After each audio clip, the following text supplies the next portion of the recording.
Hey, Wide Awake family. If you're not part of the family yet and love creepy stories, then hit that subscribe button and join us. Tap the bell icon so you'll never miss a story. It really helps out the channel. If you've already done all that, then smash that like button to lock it in, and please tell me in the comments where you're listening from. I would love to interact with you legends. Now to the story. I thought the night was over when I dropped her off. The date itself hadn't been bad, just dinner, a couple of drinks, normal small talk. Nothing that set off alarms, but nothing that made me think it was going to last either. She was fine. Nice enough, a little distant maybe. I didn't feel sparks, but I didn't feel danger either. She lived in a gated complex, one of those quiet ones with high walls, cameras at the entrance, and a heavy black gate that slid open when she punched in a code. When we pulled up, I slowed to a stop in front of the keypad. I figured she'd lean out at her code and I'd drop her off at her door like a decent guy, then head home. But she leaned closer to me instead, her perfume faint but sharp in the confined car. She asked, almost offhandedly, if I could drive in with her. Said it would be easier than walking across the lot alone. I didn't think much of it. I nodded, waited while she leaned out her window, tapped the keypad, and the gate began to move. The bars slid apart with a low groan, a sound that vibrated faintly in my chest. I'd eased my car forward. Tires crunched against gravel. For a second, I glanced in the rearview mirror and watched as the tall metal bars began to slide back into place. It loomed behind me, massive, slow, heavy. Then, clang, the gate shut. She directed me to park near her building. I followed her instructions, pulling into a slot beneath a flickering lamp. The lot stretched out in rows, perfectly quiet. Too quiet. I shifted into park, expecting her to thank me, grab her bag, and head inside. Instead, she turned toward me. Smiling faintly, she reached out her hand. Before I could react, she plucked my keys straight from the ignition. My chest tightened instantly. She leaned back against her seat, twirling the keys lazily between her fingers. The smile never wavered. Her voice was calm, almost playful, but every syllable hit harder than it should have. "You're not leaving yet." I let out a short, awkward laugh, trying to play along, waiting for her to grin and toss the keys back. But she didn't. Her smile stayed, small and fixed. She just looked at me, eyes locked on mine, while the metal bars of the gate stood sealed behind us. The silence outside pressed in. No neighbors, no footsteps, no voices. Just the hum of the overhead lamp and the faint pain of cooling metal in my car. I tried to keep my tone light, asked if she was serious. She tilted her head, her hair falling to one side, still staring, still smiling. She didn't answer. Instead, she slipped the keys into her bag with a slow, deliberate movement. The zipper closed with a sound that made my stomach drop. I forced my lips into a smile, though my mouth was dry. Inside, panic scratched at the edges of my composure. My palms were damp where they pressed against my jeans. I darted a glance at the gate in the mirror. Heavy, locked, no way out without a code. Her hand rested casually on the strap of her bag. Her nails tapped lightly against the fabric, like she was keeping a rhythm only she could hear. "I should probably get going," I muttered, trying to keep my voice steady. "I've got work in the morning." She didn't respond, just watched. The tapping of her nails stopped. The seconds dragged. My ears filled with the rush of my own blood, the relentless hammer of my heartbeat. Every instinct screamed at me to move, to do something. But what? If I lunged for the bag, she could scream. Someone might come out and see me as the aggressor. If I tried to bolt, the gate blocked me in. I forced myself to breathe evenly. My smile felt like a mask glued in place. I nodded, as if agreeing with something unsaid, pretending I was in control. The parking lot stretched endlessly around us, rows of cars, dark apartment windows, doorways sealed tight. No one watching, no one noticing. Just her, sitting inches away, her calmness so complete it felt menacing. Finally, she shifted. The sound of fabric rushed loud in the silence as she slid her bag onto her shoulder. She looked at me one last time, her smile softening, as if we'd just shared an inside joke I wasn't in on. Then she opened her door. The interior light blinked on, flooding the small space with a pale glow. She stepped out gracefully, her shoes clicking softly against the pavement. She leaned back, glanced at me once more, and said, "I'll see you soon." The words crawled under my skin. She shut the door quietly and walked toward her building. Not hurried, not glancing back, just steady steps until the door closed behind her with a faint thud. And then there was silence again. I sat frozen in the driver's seat, staring at the spot where she'd vanished. My keys were gone. The gate loomed, immovable, the bars casting long shadows across the lot. The minutes stretched. My hands gripped the steering wheel so tightly my knuckles ached. Every sound, every flicker of the overhead lamp, every creak of settling metal sent jolts through me. I finally forced myself to pull out my phone. My hands shook so badly the screen blurred as I tapped through contacts. The glow lit my face, a small, fragile circle of light in the suffocating dark. As I waited for someone to pick up, her voice echoed in my head, calm, steady, unshakable. "You're not leaving yet."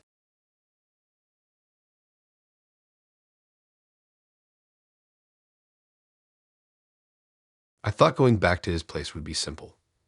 We had dinner, a couple of drinks, the usual small talk. He wasn't the most exciting date I'd ever been on, but he was polite. He asked questions, listened, cracked a few dry jokes. I didn't feel sparks, but I didn't feel any reason to keep my guard up either.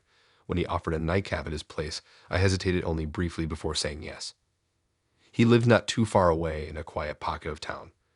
The streets were lined with rows of nearly identical houses. Single-story, beige siding, trimmed lawns. They looked like copy-paste homes, each one neat, ordinary, unremarkable. Nothing about it set off alarms. Inside, the apartment was tidy but not sterile. A blanket draped casually over the couch. A small dining table with just 2 chairs. Books stacked on the coffee table, not arranged perfectly, but not messy either. Normal, lived in. He offered me another drink, and I followed him inside, telling myself to relax. The first few minutes were unremarkable. We sat on the couch, the glow of the muted TV spilling faint light across the room. We talked about work, about music, about nothing important. My shoes were still on, my bag in my lap, but I started to think the night would end uneventfully. Then my eyes wandered. On the shelf behind him, half hidden between a stack of books and a vase, I noticed a photo frame. At first, I assumed it was a casual snapshot, hidden with some friends, maybe a graduation photo, something harmless. But as I shifted slightly to get a better look, my chest tightened. It wasn't random. It was a family photo. There he was, smiling, his arm around a woman. She leaned into him, her smile wide and warm, her head tilted close to his. In front of them stood 2 kids, maybe 8 and 10, both grinning with ice cream cones in their hands. It wasn't candid. It was posed, deliberate, cherished. My stomach dropped. I kept staring, hoping I'd misread it, hoping maybe it was a cousin or a sister with her kids. But the resemblance was too clear. The woman looked like his wife. The kids looked like him. It wasn't just a photo. It was a photo, one you'd frame, displayed, treasure. He noticed. His eyes flicked toward the shelf, then back at me. The smile on his face didn't falter. My throat went dry. I forced myself to ask about it, expecting him to laugh nervously, to fumble for an excuse. Maybe he'd say it was old, maybe he'd stammer something about being divorced. But instead, he leaned back on the couch, his drink balanced easily in his hand, his eyes locked on mine. His voice was calm, even deliberate. You weren't supposed to see that. The words landed with weight, not panicked, not apologetic. Just a statement. Casual. Final. The room suddenly felt smaller. The muted hum of the TV filled the silence, the shadows of the shelves stretching long across the wall. My heart began to pound, but I forced a weak smile, nodding slightly, pretending to brush it off. He didn't move. He didn't rush to explain. He didn't even look embarrassed. He just sipped his drink slowly, watching me, the faintest trace of a smile still tugging at his mouth. I couldn't stop staring at the frame. The way it was tucked behind the books, not on full display, but not hidden either, not shoved in a drawer, not forgotten, placed there deliberately like a test. I thought about leaving. Every nerve in my body screamed at me to stand, to grab my bag, to go, but my muscles resisted. My body felt heavy-rooted. Every movement felt like it might tip something over, might change the calm expression on his face into something else, something I didn't want to see. I set my glass down carefully on the table, my hands trembling just enough that the ice clinked against the rim. He leaned forward slightly, resting his elbows on his knees, still watching. His eyes didn't blink, his face stayed calm. The silence between us grew thicker, broken only by the faint ticking of a clock on the wall. I forced myself to stand. My knees wobbled, but I steadied them. I muttered something about needing to wake up early on a long day tomorrow. My voice cracked, but he didn't react. He just nodded once, slow, deliberate, as if he had expected this moment. I walked toward the door, each step stiff, unnatural. My palms were slick against the strap of my bag. When I reached the handle, I risked one glance back. He was still there, sitting on the couch, body relaxed, his expression unchanged. Behind him, the photo glowed faintly in the TV light, the woman's arm wrapped tight around him, the kid's smiles frozen in place. I opened the door quickly and stepped into the hallway. The air outside felt stale, heavy, pressing down on me. The neighborhood was silent, rows of identical houses staring blankly. I walked fast, my breath catching, not daring to look back until I reached my car. When I finally turned, his living room light was still on. Through the thin curtain, I could see the faint outline of him. Sitting, still, waiting. The drive home blurred into streaks of streetlight. My fingers gripped the wheel so tight they ached. My chest stayed tight, my breath shallow, as it entered that photo replayed again and again in my head. But it wasn't the wife. It wasn't the kids. It was the calm way he'd said it, the steadiness of the smile, the certainty in his voice. You weren't supposed to see that. Not like it was a mistake. Not like he'd been caught. Like he always planned for me to find out, just not yet.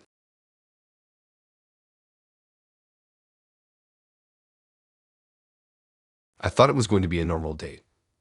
Drinks at a bar, a bit of small talk, maybe food if it went well. Nothing unusual, nothing risky. I'd done this before.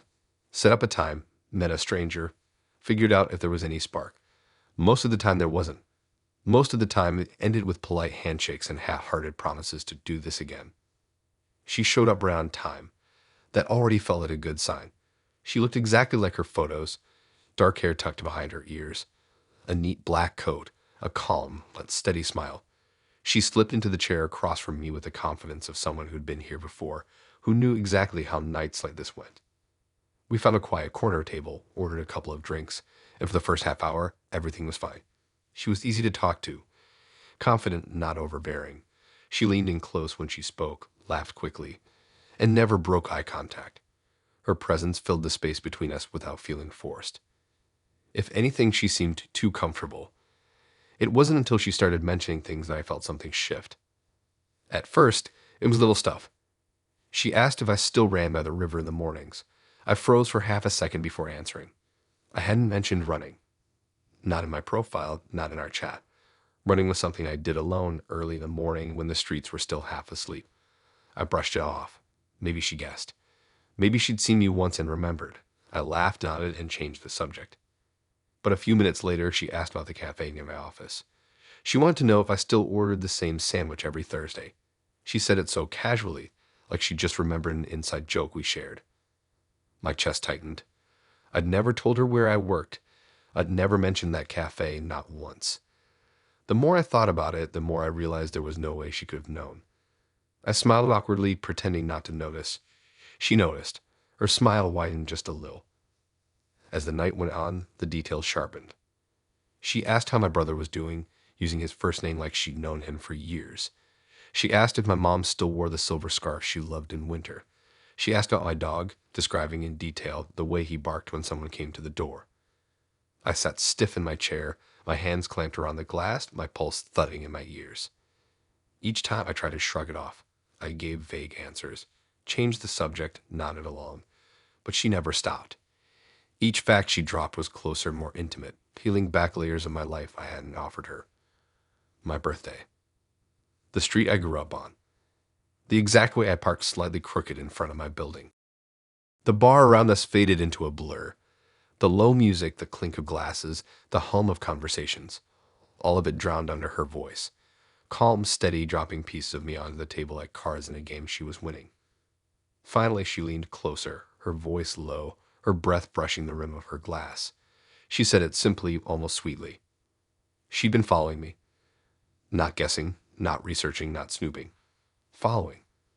The words landed heavy, but her face stayed calm. Proud, even. She told me she'd watch me leave for work in the mornings. She told me she'd seen me at the cafe.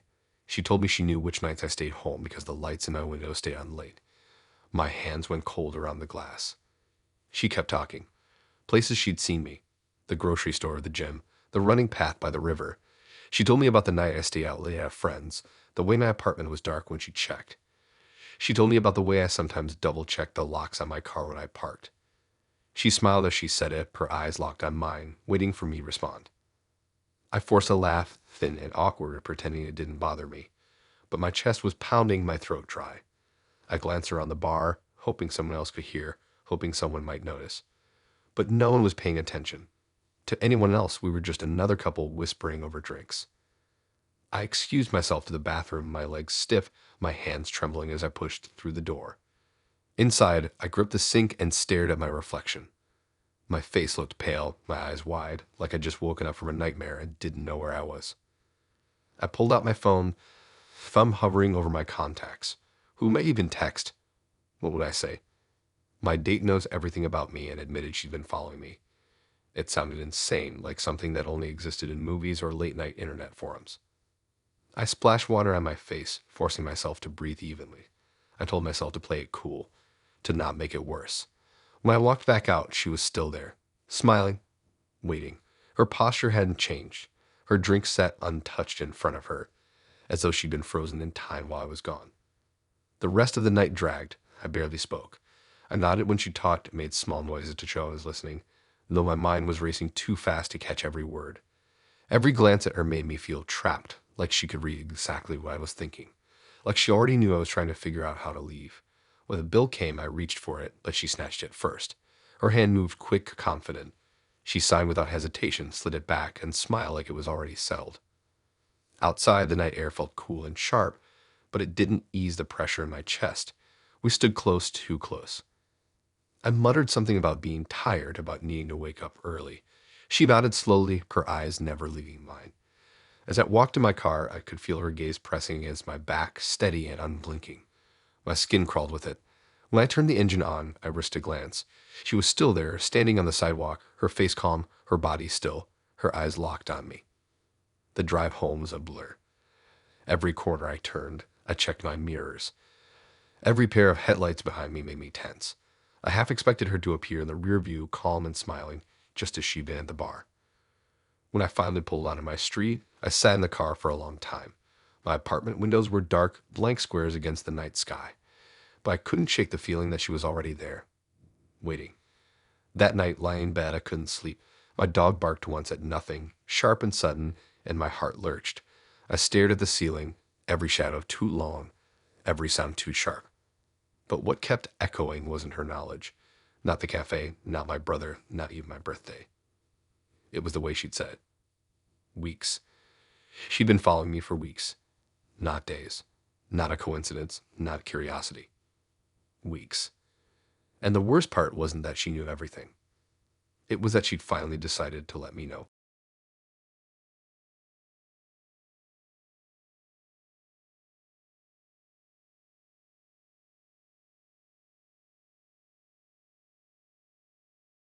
The first time I met him in person, he seemed exactly like his profile.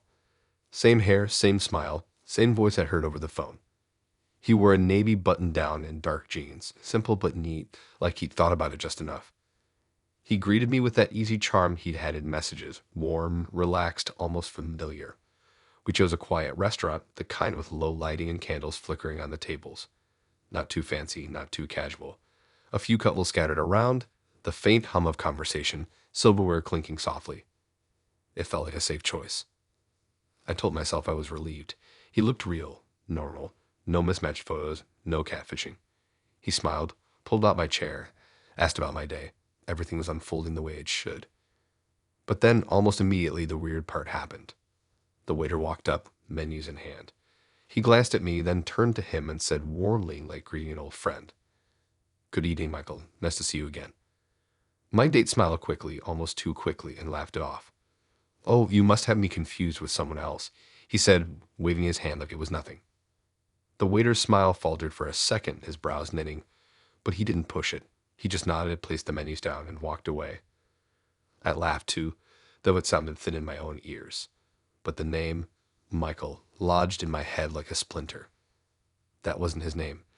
At least, not the one I knew. I'd been calling him something else for weeks, messaging him, texting him, saving his number under that name. It wasn't similar to Michael, not even close. He noticed me watching and gave me a quick smile, eyes steady. Funny mix-up, huh? He said, and then immediately launched into asking what kind of food I liked.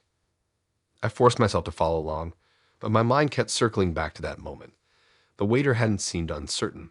He hadn't hesitated. He'd said Michael with confidence, the way you say a name when you know it belongs to someone. Dinner went on. We ordered, we talked, we laughed. He was attentive, engaging. He asked about my family, my job, the music I liked. He remembered small details I told him in chat, little things that proved he'd actually been paying attention. But every time he smiled, I thought about the name. Every time he looked at me, I wondered who else had seen that smile under a different identity. When the food came, I tried to shake it off. People make mistakes, I told myself. Maybe the waiter really did confuse him with someone else. Maybe there was a regular who looked like him. But then the bill came. He reached for it smoothly, like it was automatic. I let him, not thinking much about it until I saw his hand move. He slid out his card, signed the receipt quickly, and snapped the folder shut before the waiter could even glance down. But not before I caught a glimpse. The name he signed wasn't the one I knew. It wasn't the name on his profile, or the name he used in texts, or the one he introduced himself with. It was the name the waiter had said earlier, Michael. My stomach dropped, a cold wave spreading through my chest. I leaned back in my chair, my smile frozen, my pulse hammering. He didn't seem to notice. Or maybe he did and just didn't care. He kept talking casually, sipping the last of his drink, asking me if I wanted dessert. The noise of the restaurant dinned around me. All I could see was that scrap of paper, the black ink of the wrong name curling across it. Clear, undeniable. I told myself maybe it was a middle name. Maybe he had a legal name he didn't like, so he used something else casually. People did that sometimes. But the way he had moved so fast to hide it, the way he brushed off the waiter earlier, it didn't feel like a mistake. It felt practiced. Smooth, like he'd done this before. When the waiter came back to collect the folder, I watched him closely. His eyes flicked to my date, and this time there was no hesitation. Recognition. Familiarity. I looked at my date. He was still smiling at me, easy and calm, like none of it mattered. The rest of the evening blurred. I nodded, I laughed when I had to. I kept my hands steady. But my thoughts never left that receipt, that name. When we finally left, he walked me to my car. The street was quiet, washed in the yellow glow of the lamps. My heels clicked against the pavement. The air felt too sharp in my lungs. He leaned against my car door, smiling, asking if I had a good time. His posture was relaxed, his tone light, as though the night had gone perfectly. I muttered something vague, fumbling with my keys. My hands shook. I couldn't stop replaying the waiter's voice. Michael. He didn't move, just stayed there, smiling, his body blocking the door until I clicked it open. For one long moment, his eyes held mine, steady, unreadable. Then he stepped back. I slid inside, shut the door, and locked it immediately. He leaned down, tapped the glass with 2 fingers, still smiling. Text me when you get home safe, he said. I nodded, forcing a thin smile, and started the engine. As I pulled away, he raised his hand in a slow wave. His figure shrank in the rearview mirror, but his eyes lingered in my mind, steady and calm. The drive home felt endless. Every red light made my skin crawl. Every pair of headlights behind me made me wonder if it was him. When I finally reached my apartment, I sat in the car for a long moment, staring at the dark windows, my pulse thundering. Upstairs, I lay in bed, staring at the ceiling. My phone buzzed on the nightstand. Messages lighting up the screen. Did you get home safe? Had a great time tonight. Can't wait to see you again. The name flashing above the text was the one I thought was his, the name I'd saved him under. But in my head, all I could see was the other one, etched in ink at the bottom of that bill. The name the waiter had spoken without hesitation. The name he had signed without flinching. And I realized the truth wasn't that he lied about his name. The truth was worse. Whoever he really was, the person I matched with, the one I thought I was getting to know, had never actually existed.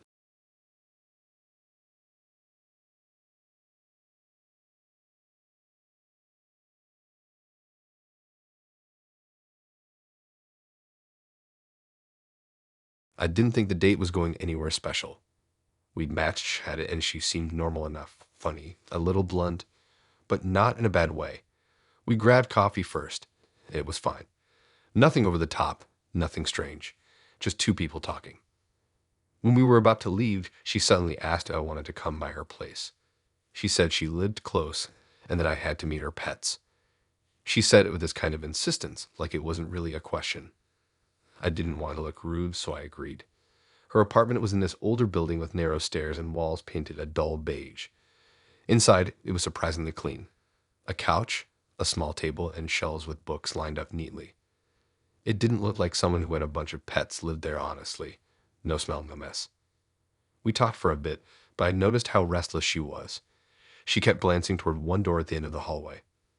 Every time the conversation lulled, her eyes flicked in that direction. Eventually, she stood up and said it was time I met them. I laughed nervously, not sure what she meant. But she walked over, turned the knob, and opened the door wide. The smell hit me first. A mix of musk, bedding, and something sharp, almost metallic. The room was dimly lit by a single hanging bulb, and as my eyes adjusted, I froze. Cages. Dozens of them. Lining the walls from floor to ceiling. Metal bars, glass tanks, stacked one on top of another. Every cage was occupied. Rats darted around in the corners of their enclosures, their tiny feet scratching against metal. Birds clung to perches, wings half spread, eyes fixed on me. Snakes coiled lazily in tanks, their bodies glistening under the weak light, tongues flicking against the glass. The room was alive with movement, restless and constant. 100 tiny eyes staring back at me, blinking, waiting. She smiled like it was the most natural thing in the world. She gestured for me to step inside, her voice calm, almost proud. She said she didn't trust people who didn't get along with her pets. My chest tightened. I forced a smile, stepping just over the threshold, trying not to let the unease show. The sound of the animals filled the air, wings fluttering, claws scraping, tails thumping against bars. The smell grew heavier the longer I stood there. She walked along the cages, pointing some out, naming each animal like they were old friends. Her hand brushed against the bars of a rat cage, and they scurried closer instantly, climbing over one another to reach her fingers. She laughed softly, then turned back to look at me, waiting for a reaction. I muttered something polite, nodding, my eyes darting around the room. The snakes pressed their faces against the glass, unblinking. The birds tilted their heads, their claws curling tighter around the perches. The rats squeaked and clawed, their bodies writhing over one another. Every cage felt too full, like the animals were desperate to get out. She stepped closer, watching me carefully, her eyes sharp. She asked if I liked them. The way she said it didn't sound casual. It sounded like a test. I nodded again, my throat dry, forcing a smile. My palms felt slick. The animals grew louder, or maybe I was just hearing them more clearly. The soft scratching of claws, the flutter of feathers, the hiss of something sliding against glass. It all blended into a low hum that pressed against my ears. She smiled faintly, satisfied, and leaned against the wall, still watching me. She didn't take her eyes off my face, like she was measuring every flicker of discomfort. I stood there stiffly, unsure how long I was supposed to stay in the room. The cages loomed on all sides, stacked high, the shadows in the animals shifting with every movement. My heart thudded in my chest, loud enough I was sure she could hear it. Finally, she walked past me and shut the door. The noise dulled instantly, leaving only the faint scratching behind. She turned back toward the living room, smiling like nothing had happened, and sat down on the couch. I followed, forcing a laugh, trying to keep the tension out of my voice, but my hands wouldn't stop shaking. We sat there for a while longer, but I couldn't focus on anything she was saying. My mind kept replaying the sight of those cages, the restless movement inside, the way every pair of eyes had fixed on me at once. When I finally stood to leave, she didn't argue. She hugged me at the door, her face calm, her hands resting lightly on my shoulders. She told me I should come back soon, so the pets could get to know me better. I muttered something vague, smiled weakly, and stepped into the hallway. The air outside felt cold, sharp, and for the first time that night I could breathe again. I walked quickly down the stairs, not looking back until I was outside on the street. Her window was dark, the curtains drawn, but I couldn't shake the thought of what was behind that door. The cages stacked high, the restless movement, the animals pressing against the bars. And the part that stuck with me most wasn't even the animals themselves. It was the way she'd said it, calm and certain. She didn't trust people who didn't get along with them. That night, lying in bed, All I could see when I closed my eyes was the flicker of wings, the twitch of claws, the glint of scales, and the feeling that I hadn't passed her test. I just barely scraped by.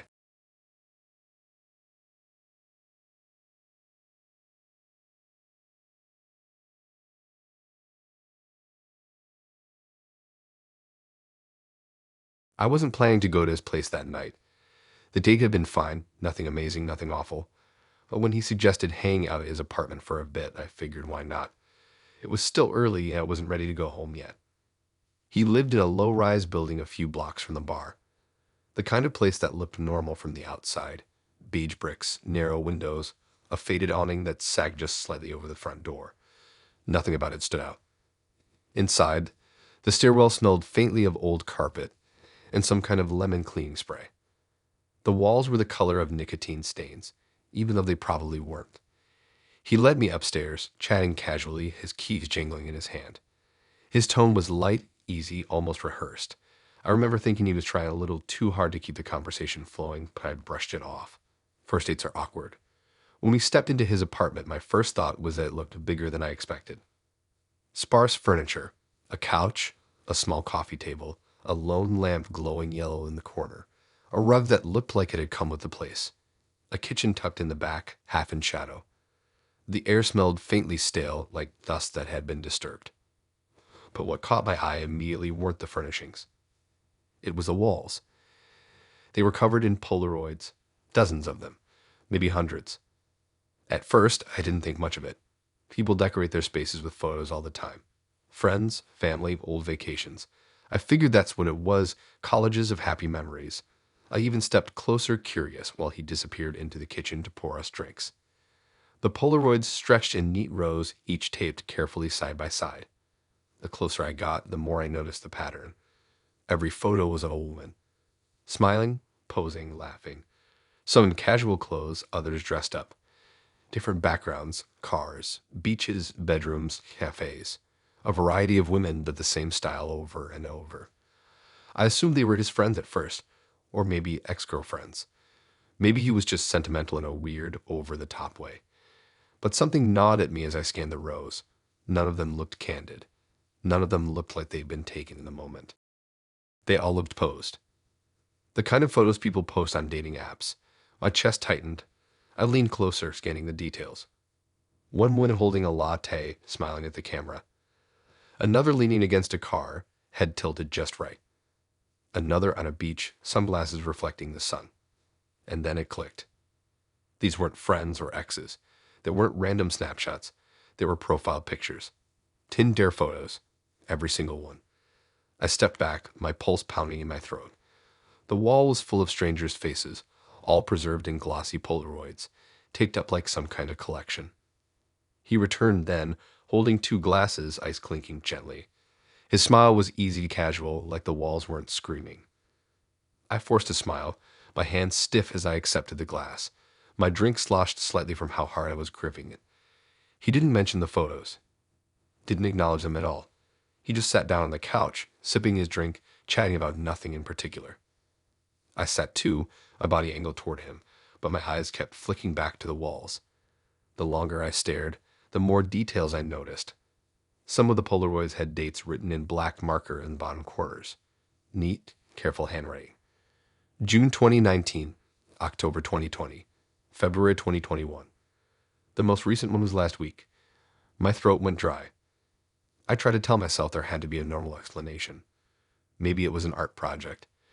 Maybe he was documenting online dating in some bizarre way. People did strange things for the sake of creativity, right?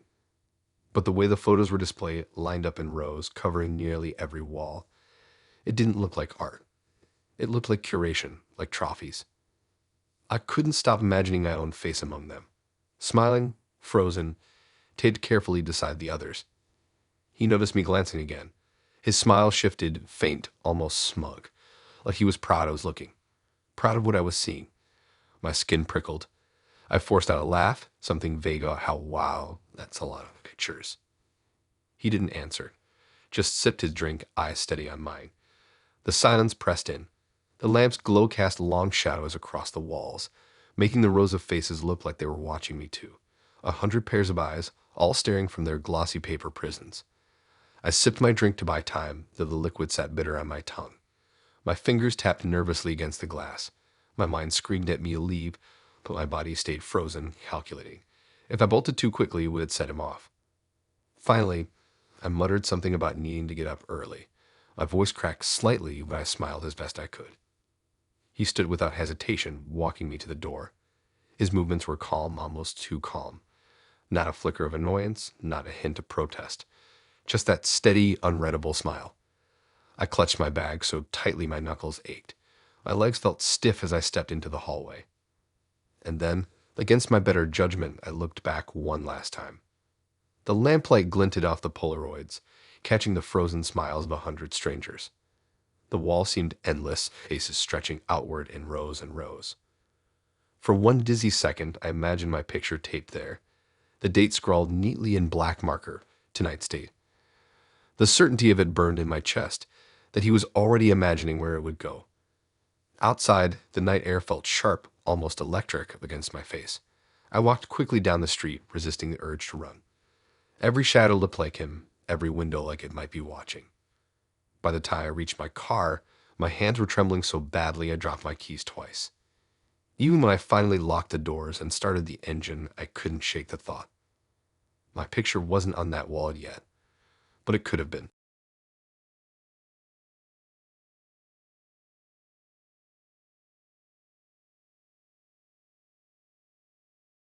I would usually go to someone's apartment on the first meet, but she seemed normal enough. We'd been talking for a few days. Her messages were short and to the point. No weird late-night rants, no cringy jokes, nothing that screamed red flag.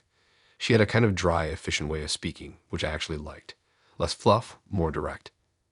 She said she preferred cooking at home over eating out. Restaurants are too noisy, she typed. I like cooking anyway. You can come over if you want. Free food sounded good, and honestly, she didn't give me any reason to think twice. Her apartment was on the second floor of a plain brick building. Beige walls, narrow stairwell, a faint smell of old coffee in the hallway. Not the kind of place you'd notice walking by. Inside, though, it was surprisingly warm. Tidy, almost curated. Bookshelves lined one wall, packed but neatly organized. A soft rug under the coffee table. A few framed prints, abstract patterns, and muted colors. Lamps glowed a warm yellow, making the space feel smaller, safer. She offered me a drink, wine, poured into simple glasses. We sat on the couch, trading small talk while she prepped dinner in the kitchen. For the first half hour, it was fine, normal. Then I noticed it. A blinking red light. Faint but steady, down near the bottom of her bookshelf. I thought it was some kind of router or extension cord, but the longer I stared, the less it looked like that. It was tiny, discreet, and angled upward, pointed at us. I tried to keep my voice casual. What's that light? She glanced over her shoulder, saw what I meant, and shrugged like it was nothing. Oh, that. I record all my dates, just in case. She said it lightly, like she was telling me she collected mugs or liked cats, like it was something everyone did. I let a short laugh, more awkward than amused. My stomach tightened. Who just says that? But she had already turned back to the stove, humming faintly like it wasn't a big deal. I sat there pretending it didn't bother me, but my eyes kept drifting back to the light, blinking. Slow, steady like a pulse. Dinner smelled good, something with garlic and herbs, but I barely tasted it when she brought it over. I smiled, nodded, made polite conversation, but the blinking stayed in the corner of my vision, tapping against my thoughts. I tried to rationalize. Maybe she was paranoid. Maybe she had a bad experience. A camera could make her feel safer. People did worse things, but the angle bothered me. It wasn't pointing at the door or the windows. It was aimed at the couch, at me. When she stepped into the kitchen again, I leaned closer. Just a little. It wasn't just a camera. It had a small antenna. Thin, metallic, the kind you'd see on old transmitters. My chest tightened. It wasn't only recording, it was sending. I sat back quickly, forcing my face blank before she returned. She set a dish down, smiling like nothing was strange. I smiled too, but inside, my stomach felt like lead.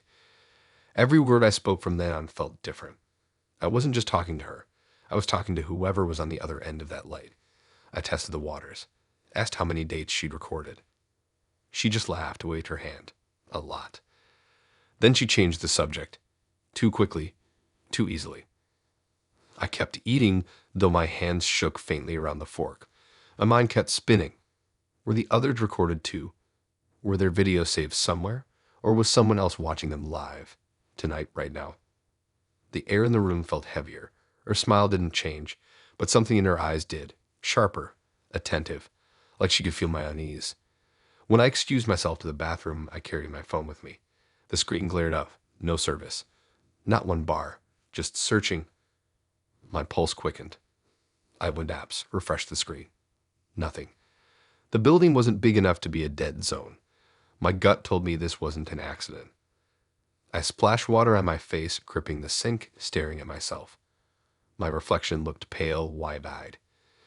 Every instinct screamed at me to leave, but I imagined her waiting outside the door, that red light still pulsing in the living room, whoever on the other end knowing I discovered it. I forced myself to breathe evenly, opened the door, and walked back. She was waiting on the couch, cross-legged and smiling. The same smile as before, but her gaze was locked on me, unblinking. Watching the way I moved, the way I sat back down. My skin prickled under it. I muttered something about needing to leave early.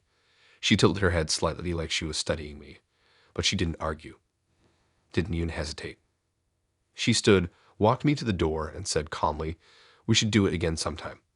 Her tone was light, but her eyes stayed sharp. The door clicked shut behind me, but it didn't lock. I froze for a second in the hallway listening. Nothing. Just silence. My legs finally moved, stiff and mechanical, carrying me down the narrow stairs. By the time I reached my car, my hands were trembling so badly I dropped the keys. Twice.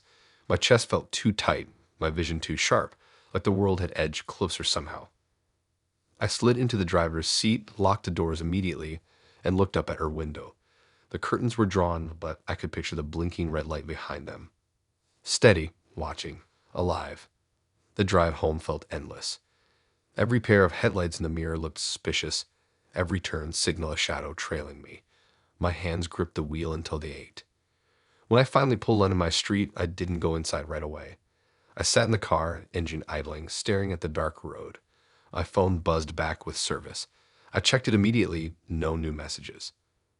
I turned the phone off completely, set it face down on the passenger seat. The silence inside the car felt suffocating. I couldn't stop picturing the antenna. Recording would have been strange enough, but transmitting meant someone else had been watching. Maybe the whole night, maybe every date she'd ever had. And the worst part wasn't that they might still be watching her. The worst part was not knowing whether they were still watching me.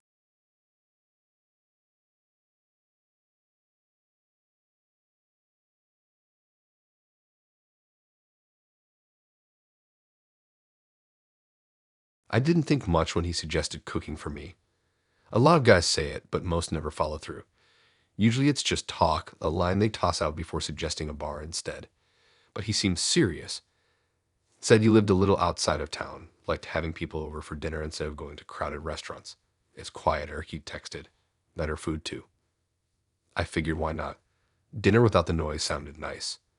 The drive out there was longer than I expected.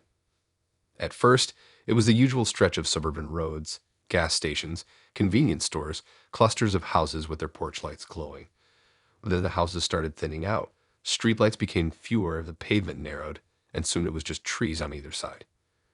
My phone kept rerouting as the GPS tried to catch up, the blue dot sliding across blank spaces where roads weren't properly mapped. He texted me directions, so I switched to those when my signal dropped out. I told myself it was normal. This was the countryside. Of course, service would vanish.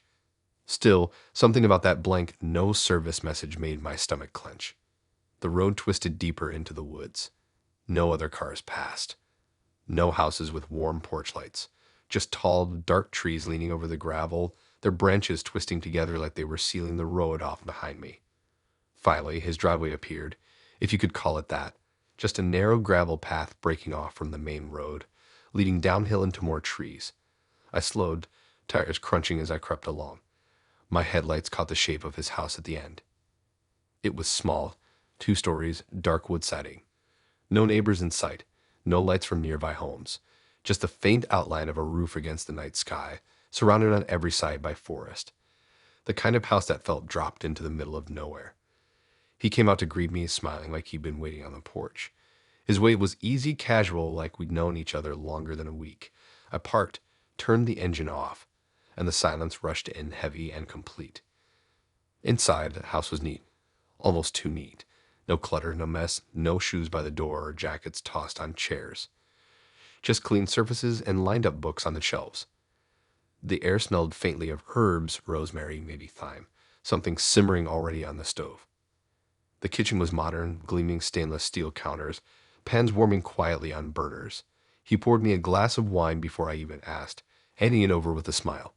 I sat at the counter, watching as he chopped vegetables with practiced precision. At first, I was comfortable.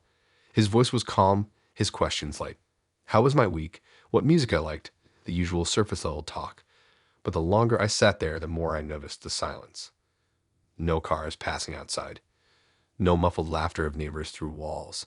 No hum of a TV left on in another room.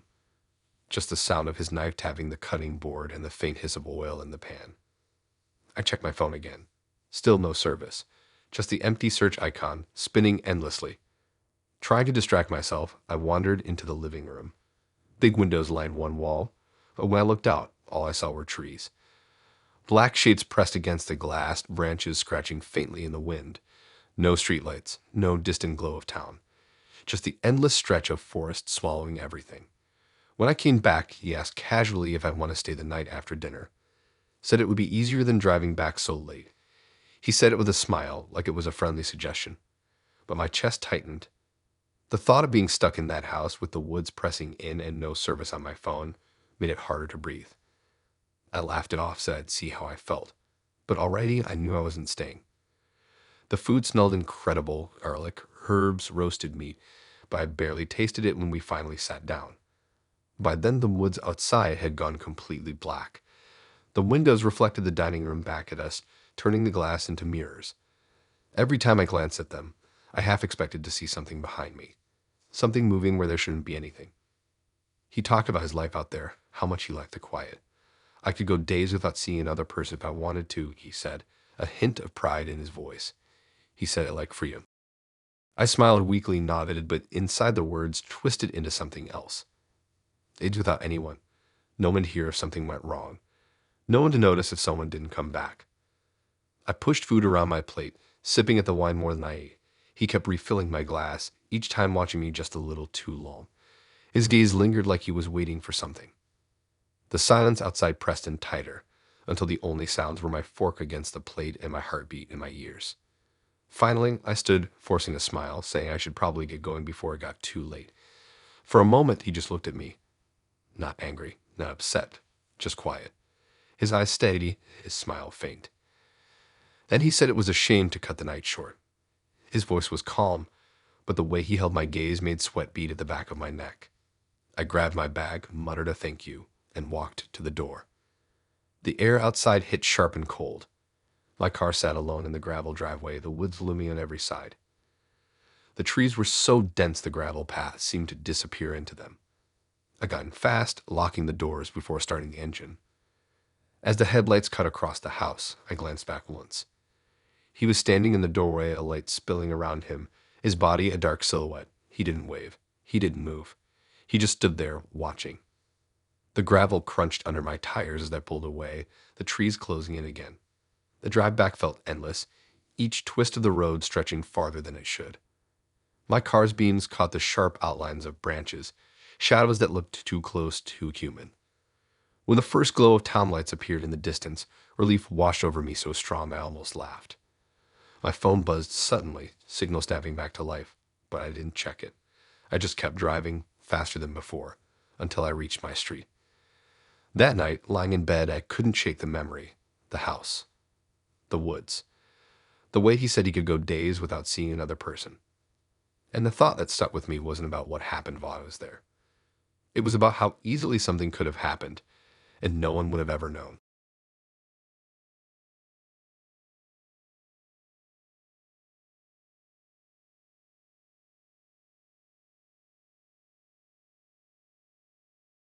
I wasn't even planning to meet her that night. It was one of those matches you swipe on without thinking much about, chat for a few days, and then let fade out.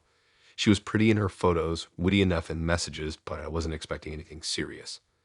Still, when she suggested I come over for dinner, said she'd cook, said she enjoyed cooking for people, I hesitated. It wasn't the kind of thing people actually followed through on.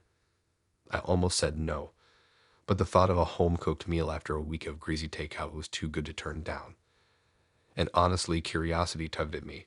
She seemed so casual about it, so certain like she'd been planning. Her apartment was on the third floor of an older brick building, the kind with creaky wooden stairs and a faint, permanent smell of dust and heat radiators in the halls. When I reached her door, she opened almost immediately, as if she'd been standing just behind it. She was smiling, hair tied up, already in an apron like she'd been waiting.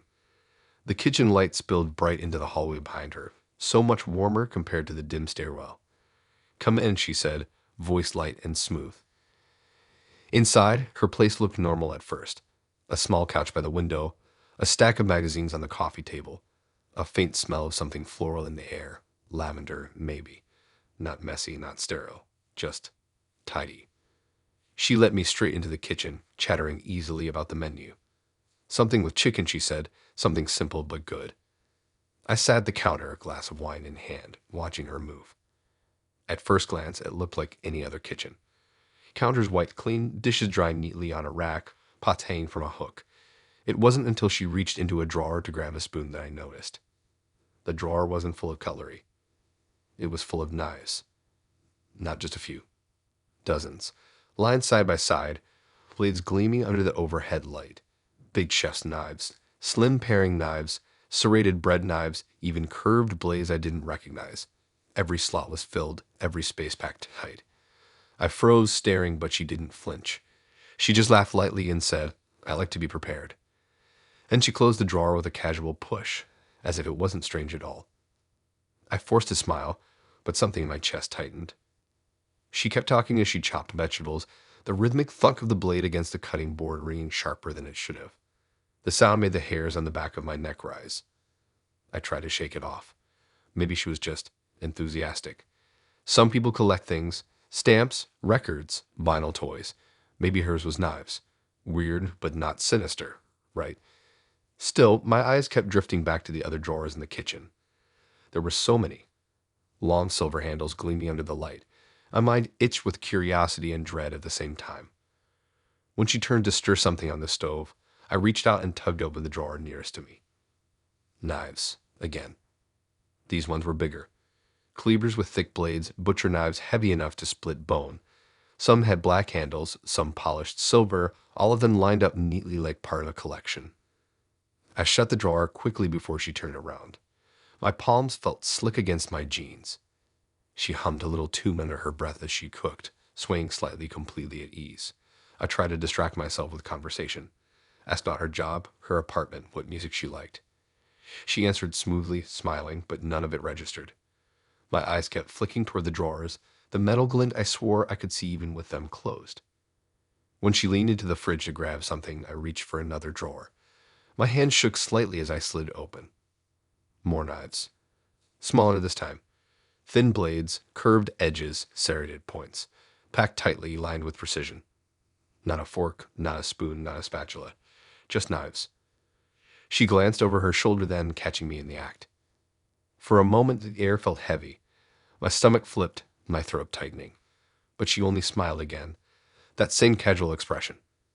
"I like to keep things organized," she said softly, almost teasing. Then she slid the drawer shut herself, her fingers brushing over the handles as if she were deciding which one she liked best. I laughed awkwardly at the sound too loud in the quiet kitchen. Inside, though, my chest pounded. No one needed that many knives, not unless there was a reason. Dinner carried on, but I barely tasted it. Every scrape of metal against the plate made my stomach twist. She talked about work, about her neighbors, about some band she'd seen live once, but her words washed over me like background noise. My eyes stayed locked on the kitchen drawers. At one point, she set her fork down, leaned back in her chair, and just watched me, her eyes calm, her lips curling into the faintest smile. The silence stretched long.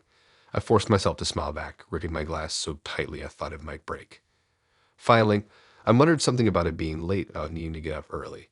My voice sounded strange in my own ears, thin and strained. She didn't argue. She just tilted her head slightly as if studying me, then stood and carried the plates to the sink. The water ran quietly as she rinsed them, the sound too soft, too normal. I grabbed my jacket and bag, my movements stiff. But as I passed the counter, I couldn't resist. I pulled open one last drawer. Knives. Dozens again, rows upon rows, each blade reflecting the overhead light like a row of tiny mirrors. Shining, sharp, endless. I shut it quickly, my throat dry. When I glanced at her, she was already watching me. Her hands rested lightly on the edge of the sink. That faint smile never wavered. Her eyes seemed almost amused. I muttered a quick goodbye and walked out, my steps too fast. The hallway felt colder than before, the air sharp against my face. My footsteps echoed down the creaky stairs, each one too loud, too hurried. When I finally got outside, I exhaled hard, my chest tight and aching. The building lights glowed faintly above, her window hidden behind closed curtains. I didn't look back again. The drive home blurred, my thoughts stuck on the kitchen and on the drawers. Every single one filled, no space for anything else. Not a single ordinary tool, not a single thing meant for comfort or convenience. Just knives. And the worst part wasn't the knives themselves. It was how natural it all felt to her. How she smiled every time I opened another drawer, as if she'd been waiting for me to notice. Like the whole point of the night wasn't dinner. It was to see how I'd react once I realized.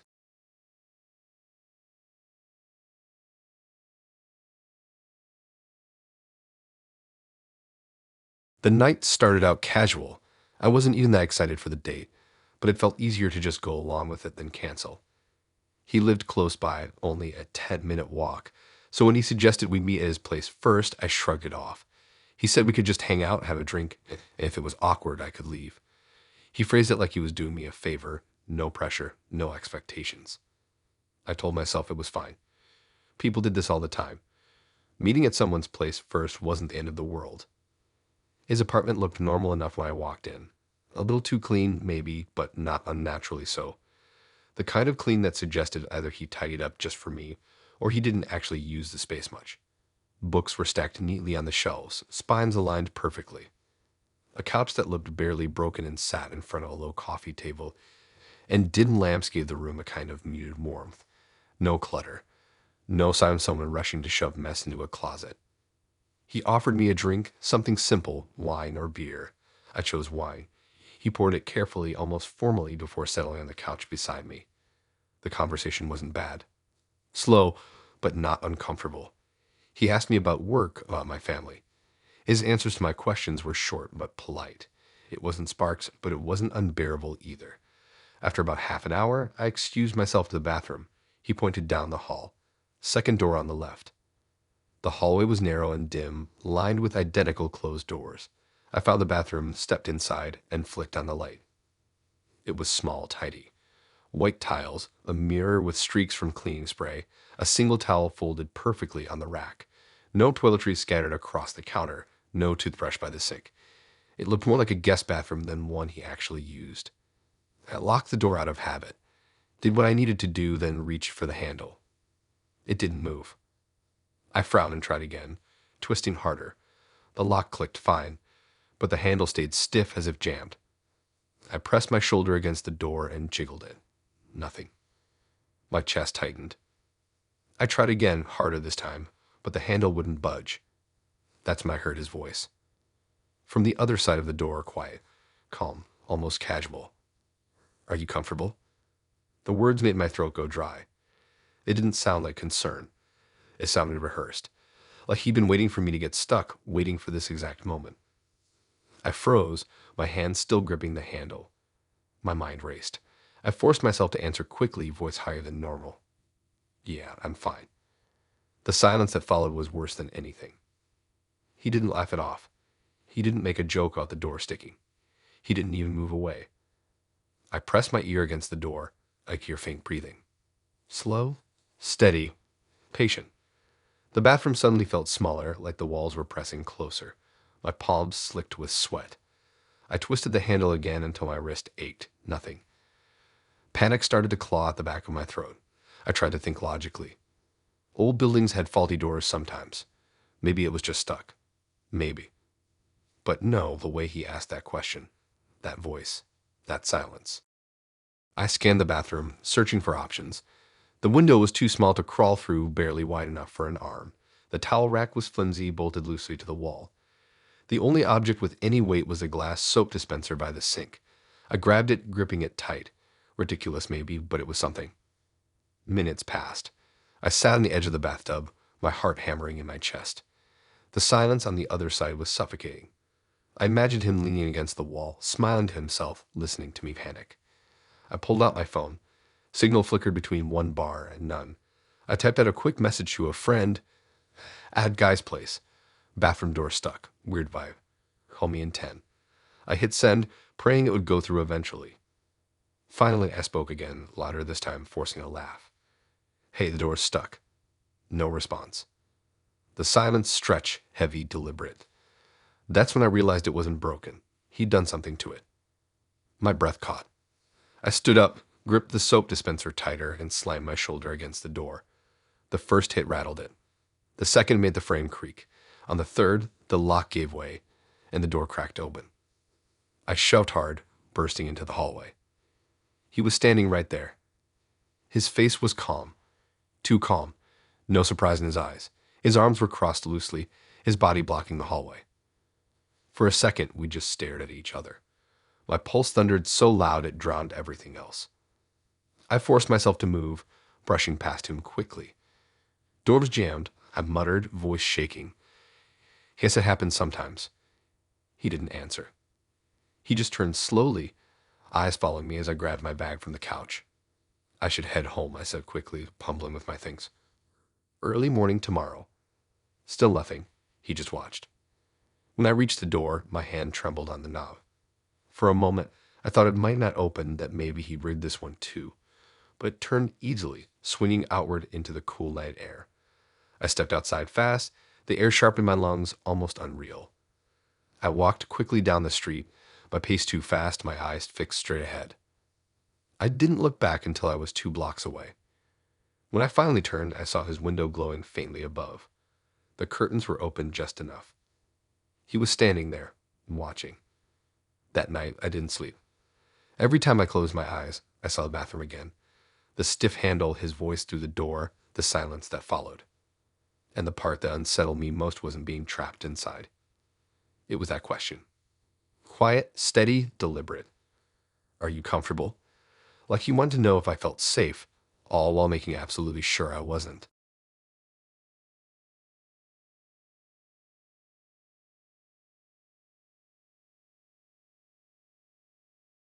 The night started ordinary enough. Drinks at a quiet bar, a little conversation, and a few laughs. Nothing out of the usual awkwardness of a first Tinder meet.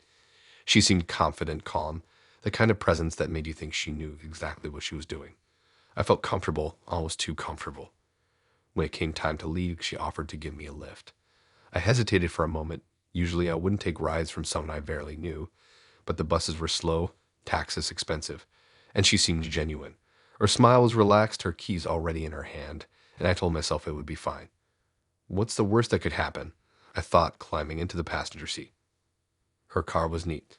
Smelled faintly of some floral air freshener, the kind that isn't overpowering but noticeable enough. She asked for my address. I gave it, and she started the car. The engine purred softly, music low, the windows cracked just enough to let in a whisper of the night air. At first, everything felt normal, mundane even. Streetlights streaked past as we drove. Then I noticed we weren't heading in the right direction. She turned down streets I didn't recognize, roads that grew quieter, emptier the further we went. Houses thinned, replaced by stretches of pavement lined with overgrown trees and fields. I tried to stay calm, joking lightly about the detour, but she only smiled and said she knew a faster route. The city's glow faded behind us. Streetlights disappeared. Darkness pressed in from all sides. My chest tightened. I leaned back in my seat, pretending to trust her, but I kept glancing at the GPS glowing on the dashboard. The route made no sense. Minutes dragged, each one longer than the last. Then she slowed, pulling into a wide, cracked lot at the edge of nowhere. No street lamps, no houses, just concrete with weeds poking through the cracks. I assumed she might just be turning around. But that's when I saw it.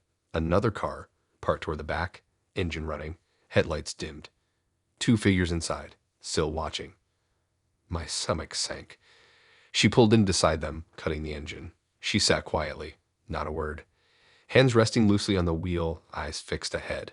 She didn't glance at me, didn't explain. The air in the car grew heavier, thicker, almost oppressive. The driver of the other car stepped out. Tall, broad-shouldered, his shadow stretching across the cracked pavement like some dark sentinel. The second man stayed inside, barely moving, a silhouette visible behind the windshield. The man outside didn't speak, didn't move toward us. He simply stood, watching through the glass, his face unreadable, expressionless, but the stance, the way he held himself, made my pulse race. He wasn't curious. He was waiting. I sat frozen, gripping the edge of the seat, trying to make myself as small as possible. My palms were slick with sweat. My phone was in my pocket, but reaching for it felt like it would draw attention, make me a target. Seconds stretched into minutes. My mind raced through all the stories I'd read, all the warnings people give about meeting strangers, about disappearing after nights just like this. My brain screamed at me to act, to bolt, but my body refused to move. The man outside took a slow step closer. The sound of it seemed magnified in the quiet. My chest tightened further. I pictured headlines in my head. Man last seen after Tinder date, and I couldn't shake the sense that it was about to happen to me. Then, without a word, she turned the key in the ignition again. The engine hummed softly, filling the silence like a countdown. She put the car in gear and pulled out of the lot, her hands steady on the wheel. The man outside stepped back, his shadow shrinking into the dim glow of the street lamps we were leaving behind. But his eyes never left me. The other car remained, engine running, headlights dim, silent, waiting, observing. We drove in silence after that. My hands were clenched in my lap, my gaze fixed straight ahead. I didn't want to look at her. I didn't want to know what she might have been thinking. She didn't speak, didn't acknowledge what had just happened. She just drove, calm and deliberate, like we were taking a Sunday drive instead of leaving a potential nightmare behind. The city's edge returned slowly. Streetlights reappeared, houses reemerged, the mundane world creeping back around us. When she finally pulled up to my street, she cut the engine and put the car in park. I didn't wait for a goodbye. I muttered something, fumbled the door open, and practically ran to my building. My legs felt weak, trembling. I avoided looking back at her car. I couldn't bear the thought that she might still be watching. Inside my apartment, the familiar walls felt suffocating. Every sound, the hum of the refrigerator, the faint ticking of the clock, suddenly seemed loud. I sat on my couch, heart still racing, staring out the window at the street, half expecting to see headlights lurking somewhere beyond. And then the thought hit me, chilling in its clarity. She had driven me there deliberately. Every turn, every street, every stretch of empty road had been chosen. The other car had been waiting for me. Not for her. Not for anyone else. I couldn't sleep that night. I kept replaying the cracked lot, the 2 men sitting silently, the way she didn't flinch. Each time I closed my eyes, I saw them again. The shadow of figures, the dim headlights, the weight of her gaze like a mark that said she knew exactly what she was doing. The worst part wasn't the fear itself. It wasn't even the thought of what could have happened if she'd wanted it to. It was the certainty, the calculated calm of it all. She had orchestrated it. Every second of terror, every beat of panic. It wasn't random. It wasn't a mistake. And the scariest part, knowing that whatever had waited in that other car, whoever had been watching, had been waiting specifically for me.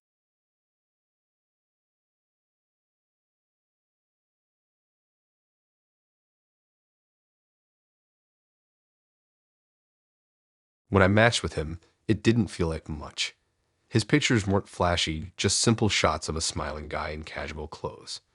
His bio was short, almost sparse, and his messages didn't feel forced. For the first time in a while, a conversation online felt easy, effortless. We chatted for a week, movies, travel, food. Nothing heavy, nothing weird. Just small talk that felt comfortable. Then he suggested dinner. I agreed. It felt simple, normal. I'd got to the restaurant a little early. It was quiet, soft music playing, a few couples scattered around. I chose a table in the corner and pulled out my phone, pretending to scroll but really just trying to calm my nerves. When I saw him walk in, I felt a weird sense of relief. Same smile, same eyes, same general shape of his face. I stood up and waved. When he sat down, I noticed a difference immediately. His hair was shorter than in the photos. Slightly different color. His voice, Deeper than I remembered, heavier, less familiar. I brushed it off, assuming maybe the pictures were old, or maybe I hadn't noticed the subtle changes before. Then he leaned in, smiling, and said my date couldn't make it. I'm his brother, he said. Identical twin. My stomach sank. He explained casually, like it was nothing out of the ordinary. His brother had something come up last minute but didn't want to cancel, so he sent him in his place. He spoke as if this were a normal solution, completely reasonable. The words slid out smoothly, effortless, rehearsed. I sat frozen. His face was so familiar, so like the man I'd been talking to online, yet not the same. The small differences. The way his eyes lingered too long, the slightly sharper angle of his jaw, the way his smile held a fraction too long, screamed at me. My mind raced, trying to decide what to do. Leave now, act like nothing happened, pretend it was a misunderstanding. But before I could make a move, he started talking. He asked about my job, my family, my hobbies. His tone was friendly, almost natural, but there was something off about it. I answered in short sentences, heart pounding. The strangest part was how much he seemed to already know. He mentioned movies I'd told his brother I liked, tiny details from my work week, stories I'd shared in our chat. But the way he repeated them made my skin crawl. They sounded memorized, practiced, stripped of their context. I tried to laugh along, nod, participate. But inside, I felt like I was a character in a script he'd been given, like he was testing me against a checklist he'd studied for days. His eyes never left me. They didn't blink as much as a normal person's would, didn't flinch, didn't glance away. Every word, every gesture seemed measured, cataloged, evaluated. The food arrived, but I barely touched it. I pushed the fork around my plate, tasting nothing. He kept steering the conversation back to his brother, dropping casual comparisons between them. We shared everything our whole lives, he said, smiling faintly. People can't tell us apart. It's funny, isn't it? The tone wasn't nostalgic or warm. It was a challenge, like he was daring me to see through him, to call him out, to acknowledge that the person I had trusted online had never really existed. At one point, he leaned closer, voice dropping just enough to make the words intimate. My brother's always been lucky with people, he said. I wanted to see what it felt like to meet someone like you myself. A laugh followed, light and casual, but his eyes didn't laugh. They stayed flat, dead serious. I felt trapped. My stomach nodded, every instinct telling me to leave, but the familiarity of his face held me in place. The restaurant felt smaller, narrower, the ambient noise fading until it was just us. The other diners blurred into a soft haze. I couldn't hear them, only him, only the weight of his gaze. When I finally said I needed to go, his smile flickered briefly, but he didn't stop me. He walked me to the door, his hand brushing against mine for a second too long. Outside, the air hit me like a shock, cold, sharp, and real. He didn't move or wave, didn't even seem aware that I might be upset or scared. He just stood there, studying me, waiting for me to leave. I mumbled an excuse, pulled my jacket tighter, and walked quickly down the street. Every step echoed, making me feel smaller, more exposed. Then he said something that froze me in place. I'm glad my brother matched with you. Otherwise, I never would have gotten to meet you myself. The way he said it wasn't sweet, wasn't flirtatious. It was final. Possessive, calculated. The words humming the air, twisting around me. He had stepped into his brother's life, his brother's identity, and worn it as easily as clothing. And now I realized the truth. I had no way of knowing who I was really meeting online. The person I trusted, the one I thought I knew, might never have existed at all. I walked faster, my pulse hammering. My steps echoed on the quiet street, every shadow stretching longer than it should. My car was a small haven of light and metal, the lock a thin barrier against someone who could mimic another person perfectly. I locked the doors, hands shaking, and didn't breathe fully until the engine hummed to life. Neither of them ever contacted me again. Not the one I'd matched with, not the brother who had shown up in his place.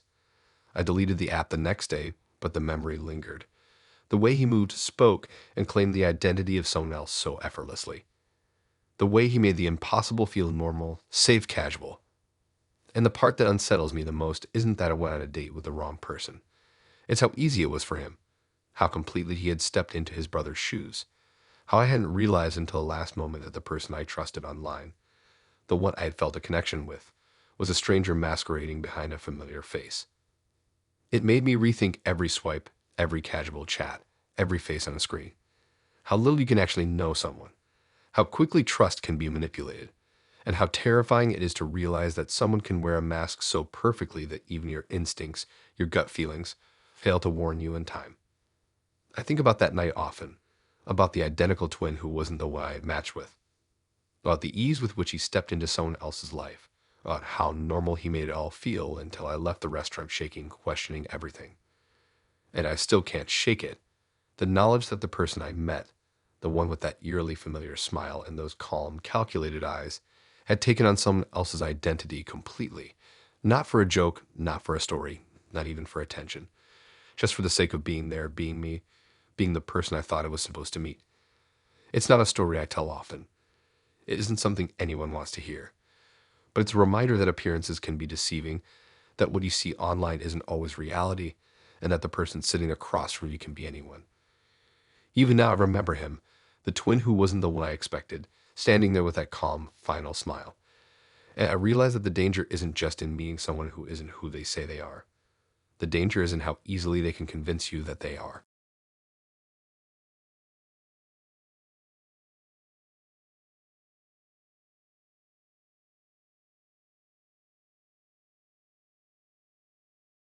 I don't usually crash at someone's place on the first meet, but that night felt different. She was easy to talk to, funny in a dry, effortless way, and her apartment had this warm, lived-in vibe, dim lamps casting soft shadows, a faint smell of vanilla and something herbal lingering in the air, and quiet music playing low, almost imperceptibly, in the background. It was late, we both had a couple of drinks, and the kind of easy intimacy that comes from hours of conversation made her offer feel natural. When she suggested I stay, I didn't hesitate. Her bedroom was simple, almost sparse. A double bed with plain sheets, a couple of mismatched pillows, curtains drawn tight so that the room felt sealed off from the world outside. She gave me a blanket, switching off the lamp with a soft click, and slid into bed beside me. The quiet settled instantly, only the faint hum of traffic somewhere far below, muffled and distant. Within minutes, I was half asleep, the warmth of the blanket and her proximity lulling me into a sense of calm I hadn't expected after the week I'd had. The next thing I remember is waking. My phone lay on the floor. Its screen lit up when I tapped it. 3:07 a.m. The room was pitch black except for that faint glow. I blinked, trying to figure out what had woken me, and that's when I noticed her. She was standing at the foot of the bed. Not moving, not shifting her weight, just standing perfectly still. My first thought was that she might be heading to the bathroom, but she didn't walk away. She didn't even shift her stance. She stayed there, frozen in place, her head tilted slightly forward as if studying me, every detail, every micro-expression. Her eyes looked too wide in the faint light, unblinking, fixed straight on me like I was something she'd been waiting to see. My chest tightened instantly. For a moment, I froze, pretending I was still asleep, trying to convince myself this was some weird half-dream. Then I heard her whisper. A name. It wasn't mine. I thought maybe I'd misheard. Maybe it was a dream slipping out of her mouth. But she whispered it again, soft and steady, deliberate, like she was practicing it, testing how it sounded in the dark. Heat climbed up my neck. My mind raced, looking for rational explanations. Sleepwalking? A half-remembered dream. Maybe she thought it was someone else entirely. Maybe she was joking. I didn't dare move. The weight of her stare pinned me to the mattress, pressing down like gravity had intensified.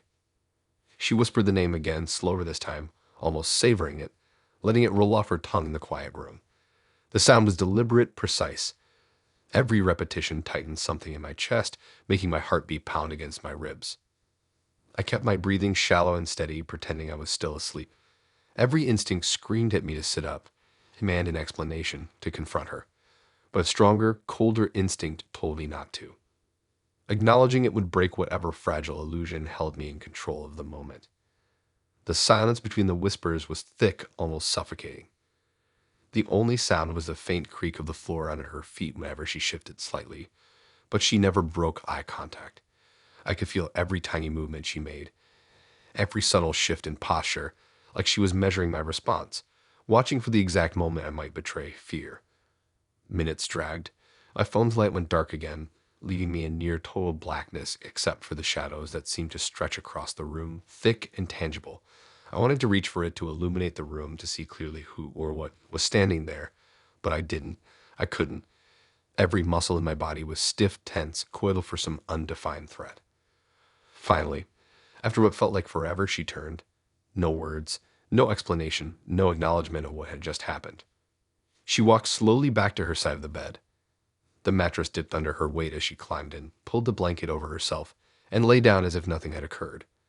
Within moments, her breathing evened out, slow and calm, the kind of steady rhythm that makes you wonder how someone could act so completely normal after doing something so unsettling.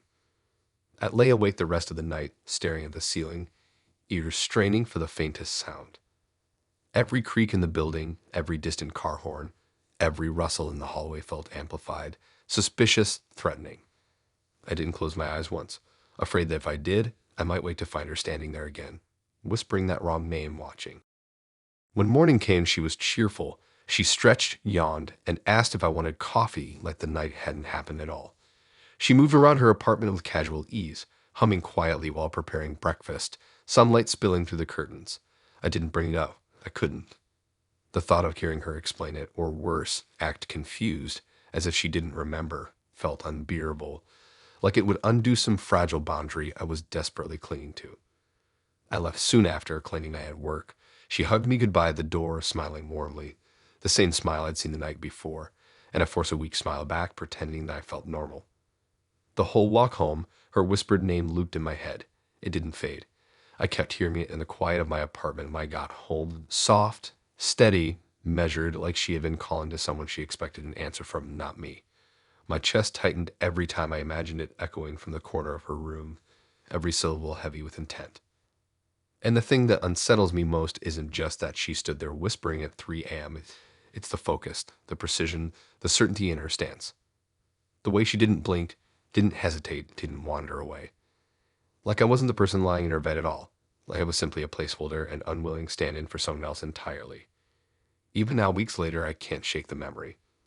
Every quiet apartment, every shadow in the night, even my own bedroom feels layered with it. The possibility that someone could be standing there, waiting, whispering a name not meant for me. It's not just fear, not just unease. It's the knowledge that someone can look at you, speak as though they know you, and yet not really see you at all. That I was there, fully awake in the moment, and yet entirely irrelevant to the one she truly saw.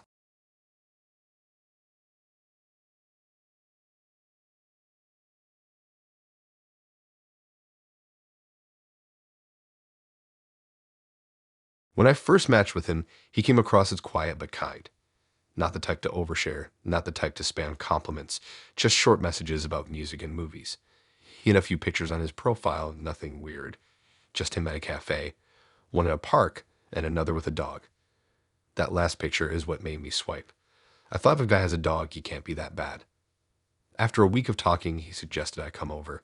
Normally, I wouldn't, but he didn't seem threatening. He had this calm way of typing that almost made me feel safe. I convinced myself it was fine. When I arrived, the house looked normal from the outside. Small, neat, tucked on the edge of a wooded area. The kind of house you barely notice driving past. He greeted me at the door, polite, almost stiff, and led me inside. The first thing that hit me was the smell. Not bad, not rotting, just this faint mix of wood polish and something earthy, like dried leaves. I stepped in, and it took me a second to notice what was wrong. Everywhere I looked, there were animals. Not living ones. Preserved ones. A fox stood frozen in mid-step, its glassy eyes locked on the door. An owl perched on a branch that had been mounted to the wall, wings slightly spread like it was about to take flight. A dog, an actual dog, sat by the fireplace, its fur brushed and neat, its head tilted just enough to look like it was still waiting for a command. I froze in the doorway, my stomach dropping. He walked past me like it was nothing, gesturing to the couch as if this setup was completely normal. I followed him slowly, my eyes darting around. Everywhere I looked, another set of glass eyes stared back. A raccoon with its paws pressed together, a hawk perched above the window, even a rabbit placed carefully on a shelf. I sat down stiffly, sinking into the couch cushions while trying not to look directly at the animals. He sat across from me, his face calm, almost content, and that's when he said it. He only keeps what he loves most. The words made my chest tighten. I forced a smile, but my eyes flicked back to the dog by the fireplace. The way it was positioned, the way its fur looked too perfect, made me sick. That wasn't some random stray he preserved. That was the same dog from his profile picture. I couldn't stop staring at it. Its head tilted in the same way as the photo, except the life in its eyes was gone. My stomach churned and I had to look away. He started talking casually like we were on any other date. He asked about my day, about what food I liked, about my family. I tried to answer, but my focus kept slipping back to the glass eyes surrounding us. They were everywhere. On every shelf on the floor or on pedestals he had built himself. At one point, he noticed me staring and smiled faintly, almost proud. He said again that he only keeps what he loves. His hand rested on the fox's back as he said it, his fingers brushing the fur like it was still alive. The room felt heavy, suffocating. I couldn't stop thinking about how much time it must have taken to set all of this up. How many animals he had brought here, prepared, arranged, and kept. And the way he said it, loved, made my skin crawl. I nodded politely, forcing myself to act like I wasn't disturbed. Inside, my mind was racing. I thought about excuses I could make to leave. I thought about how far his house was from the road, how dark the woods looked outside the window. Every scenario ended with me feeling trapped. He kept talking, but I barely heard him. My eyes flicked to the owl above the fireplace, its wings frozen mid-spread. The shadow it cast stretched across the wall, reaching toward me. Every time I blinked, it felt like the animals had shifted slightly, angling themselves closer. When he stood up to grab drinks, I exhaled slowly, trying to steady my shaking hands. I glanced again at the dog. Up close, I noticed the detail in its paws, the careful brush of its fur. Whoever had done this, whether it was him or someone else, had put too much care into making it look alive. The thought dug into my brain. If he kept the dog because he loved it, what else, or who else, could he keep? When he came back, he handed me a glass and sat down again, his eyes fixed on me. He didn't speak this time, just watched. I sipped the drink, my throat dry, the taste bitter. My hands trembled, and I placed the glass down quickly, afraid I'd spill it. Minutes passed in silence. Only the ticking of a clock on the wall filled the room. The preserved animals loomed in the corners, their eyes reflecting the dim light. I finally stood up, muttering something about needing to leave early. He tilted his head, almost curious, but didn't argue. He just walked me to the door, his footsteps slow and steady behind mine. When I stepped outside, the cool air hit me, sharp and freeing. I walked quickly to my car, my pulse hammering. I didn't look back at the house, didn't glance at the windows. I just unlocked the door and drove. The whole ride home, my mind replayed the sight of that dog by the fireplace. The same dog from his profile, the same tilt of the head, preserved, loved. And the part that still haunts me isn't the animals themselves, but the calm way he said it, like it wasn't strange, like it was normal. He only keeps what he loves most. And for the rest of that night, I couldn't stop wondering how far that idea went.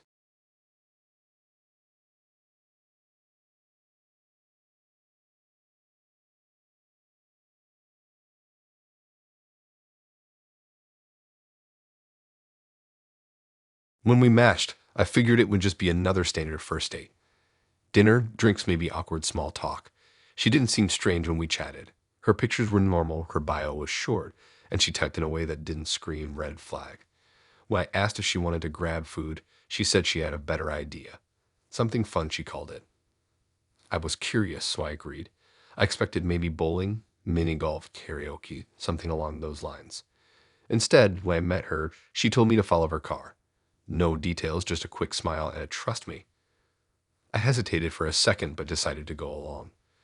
We drove for about 15 minutes out of the city. The streetlights got further apart, the roads quieter, the buildings fewer. I started feeling uneasy when she turned down this long cracked road that looked like it hadn't been used in years. At the end of it was this massive warehouse. The windows were broken and the walls stained, graffiti sprayed all over the sides. The parking lot was cracked and empty, weeds sprouting up through the asphalt. She got out of her car casually, like it was the most normal thing in the world, and waited for me to follow her inside. I sat there for a second, debating if I should even get out, but eventually I did. The front entrance was a wide metal door that screeched as she pulled it open. The air inside was stale, heavy with dust, carrying the faint smell of rust and dampness. My shoes echoed loudly as I stepped in, and every sound seemed to bounce back at me.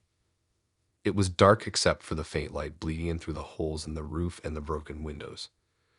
The place looked gutted with empty beams, chunks of concrete on the floor, and strange shapes spray painted on the walls. She walked ahead like she knew the layout, stepping over piles of junk, ducking under hanging pipes. She told me she liked to hang out here. Just like that, casual, as if it wasn't weird to bring someone from Tinder into a half-collapsed warehouse. I laughed nervously, but she didn't react. She just kept walking, her footsteps steady, like she had done this 100 times. I followed, my eyes darting around. The deeper we went, the colder it got. I could hear dripping water somewhere in the distance, the occasional clatter of loose metal shifting. Every corner looked like a shadow was waiting. We reached this open space near the center of the warehouse. The floor was littered with old wooden pallets and broken glass, but in the middle she had set up something. A folding chair, a blanket, and a couple of candles burned low in little jars, like she had made her own personal corner in the ruins. She sat down in the chair and looked at me, expecting me to do the same. I stayed standing. The flickering candlelight cast her face in strange shapes, and the longer I stared, the more out of place she looked in that setting. I asked why she liked it here, trying to sound casual, but inside my chest was tightening. She shrugged, looking around, and said she liked the silence. Said no one bothered her here. Said it was peaceful. I couldn't stop thinking about how empty the place was. No neighbors, no workers, no one who would hear anything if something went wrong. The closest road was far enough that I doubted anyone would even notice if lights flashed inside. At one point, she stood and walked over to one of the walls. She traced her finger along a spray-painted shape, a messy black circle with lines slashed through it. She told me she thought it looked beautiful. I didn't agree, but I nodded anyway. She started talking about how she'd been coming here for months, how she liked to sit in the quiet and think. She mentioned that most people didn't understand it, that they didn't last long here. The way she said it made my skin crawl. I kept glancing at the door we'd come through, calculating how far it was and how fast I could reach it if I needed to.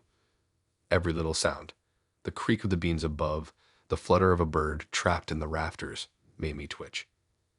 Then she asked me if I liked it. The question felt heavier than it should have. I said, yeah, sure, it was interesting. She tilted her head, studying my face like she could tell I was lying. The silence dragged. She didn't move, just kept staring, her expression blank. The candles flickered between us, and I started feeling trapped in that tiny circle of light. I kept imagining what else she had done here, who else she had brought. Those words echoed again in my head. Most people didn't last long here. Finally, I said I should head out, making up some excuse about an early morning. She didn't argue. She just nodded slowly, still watching me. I turned, forcing myself to walk calmly back toward the entrance. My footsteps echoed louder now, my heartbeat matching each step. When I pushed the metal door open, the fresh air outside hit me like a wave. It felt cold, sharp, alive. I didn't look back. I walked quickly to my car, my hands trembling as I unlocked it. As I drove away, I glanced once in the rearview mirror. She was standing in the doorway of the warehouse, her face faintly lit by the last bit of candlelight behind her, just watching me leave. That night, lying in bed, I couldn't shake the image of those shelves of graffiti, those flickering candles, her calm expression as she told me she liked it there. It wasn't just that she brought me to an abandoned warehouse. It was how comfortable she was in it, how it felt like she belonged there more than anywhere else. And the thought that stuck with me the most was how casual it had all been. Like for her, this wasn't unusual, like she'd done it before and would do it again.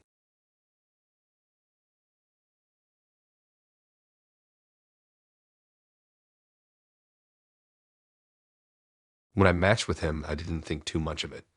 His profile was simple, a few pictures of him at the gym, one of him sitting with a dog, and a short bio about liking coffee and movies. Nothing stood out as weird, nothing made me feel uneasy. We chatted for a few days, and he seemed normal enough, kind of awkward but polite. He asked if I went to grab dinner, and I agreed. The first red flag showed up right away, but at the time I brushed it off. When I walked into the restaurant and spotted him, he stood up to greet me, and the first thing he said was calling me by the wrong name. Not my name. Some other name I didn't recognize. I laughed it off, thinking maybe he was nervous. Maybe he'd said the wrong thing by mistake. It happens. First dates are awkward. I corrected him gently, and he smiled like he understood. But then he said it again a little later. Same wrong name. We sat down, and I kept waiting for him to notice, but he didn't. Every time he said it, my chest tightened a little more. It wasn't just once or twice. It was constant, like he had rehearsed saying it. At first, I thought maybe I was overthinking. People slip up. But then I started paying closer attention. He avoided eye contact when he said it, almost like he knew he was caught but didn't want to acknowledge it. His fork tapped against his plate when he got distracted, and I could see this strange look in his eyes, like he wasn't fully there with me. The conversation itself was off. He kept asking questions that felt weirdly specific, like what kind of perfume I wore, if I ever dyed my hair darker, if I liked to wear rings. Questions that didn't feel like they were about me, but about someone else entirely. I started piecing it together in my head, and the more I thought about it, the more sick I felt. At one point, he slipped up. He leaned back, staring at me for too long, and said I looked just like his ex. The way he said it wasn't sweet or nostalgic, it was flat, almost clinical, like he was comparing me to a picture in his head. Then he added that she was prettier, but that I was close enough. Those two words, close enough, made me want to crawl out of my own skin. Suddenly, everything made sense. The wrong name wasn't nerves. The questions weren't random. I wasn't sitting across from someone who wanted to get to know me. I was sitting across from someone who wanted me to fill the space of someone else. The rest of the night dragged painfully. He kept studying me, tilting his head, squinting slightly as if he was trying to adjust me in his mind until I matched perfectly. His eyes lingered on my hair, my face, even the way I held my fork. Every time I shifted in my seat, I felt his stare crawling over me like he was comparing me to some invisible checklist. When the food came, he barely ate. He pushed it around, taking small bites, distracted. I tried to eat quickly just to get it over with, but every time he spoke, he used that other name, over and over until it didn't even sound like a mistake anymore. I excused myself to the bathroom just to breathe. My reflection looked pale, and my hands shook slightly as I ran them under cold water. I couldn't stop replaying the words in my head. Close enough. I wondered how many other girls had sat here before me, how many had been called the same wrong name, how many had been compared to someone they didn't even know. When I walked back out, he was sitting perfectly still, staring at my chair, waiting. The way he looked up at me when I sat down felt almost rehearsed, like he had been picturing it. He smiled faintly, but it wasn't a warm smile. It was like satisfaction, like I was fitting into some role he had been desperate to recreate. The silence between us grew heavier. He didn't try to cover it anymore. He didn't apologize for the wrong name, didn't laugh it off, didn't even explain. He just kept using it like my real name never existed. By the time the bill came, my stomach was in knots. I pulled out my card quickly, desperate to just end it. He insisted on paying, but the way he slid his card across the table felt deliberate, like he was dragging out the final moment. Walking out of the restaurant, the air felt sharp against my face. I said I had to go straight home, already texting a friend to call me. He nodded, barely listening, his eyes still fixed on me like I was slipping away from his grasp. When we parted ways, he called me by that wrong name one last time. I didn't correct him. I didn't even look back. I just walked fast, each step heavier than the last, until I was out of sight. That night, lying in bed, I kept thinking about his face when he said it. The calmness, the certainty. It wasn't an accident. It wasn't nerves. He knew exactly what he was doing. He wasn't looking for someone new. He was looking for a replacement. And for a couple of hours, I realized I had been sitting across from someone who didn't see me at all. And the part that unsettles me the most is wondering how far he was willing to go to finally find someone who wasn't just close enough, but perfect.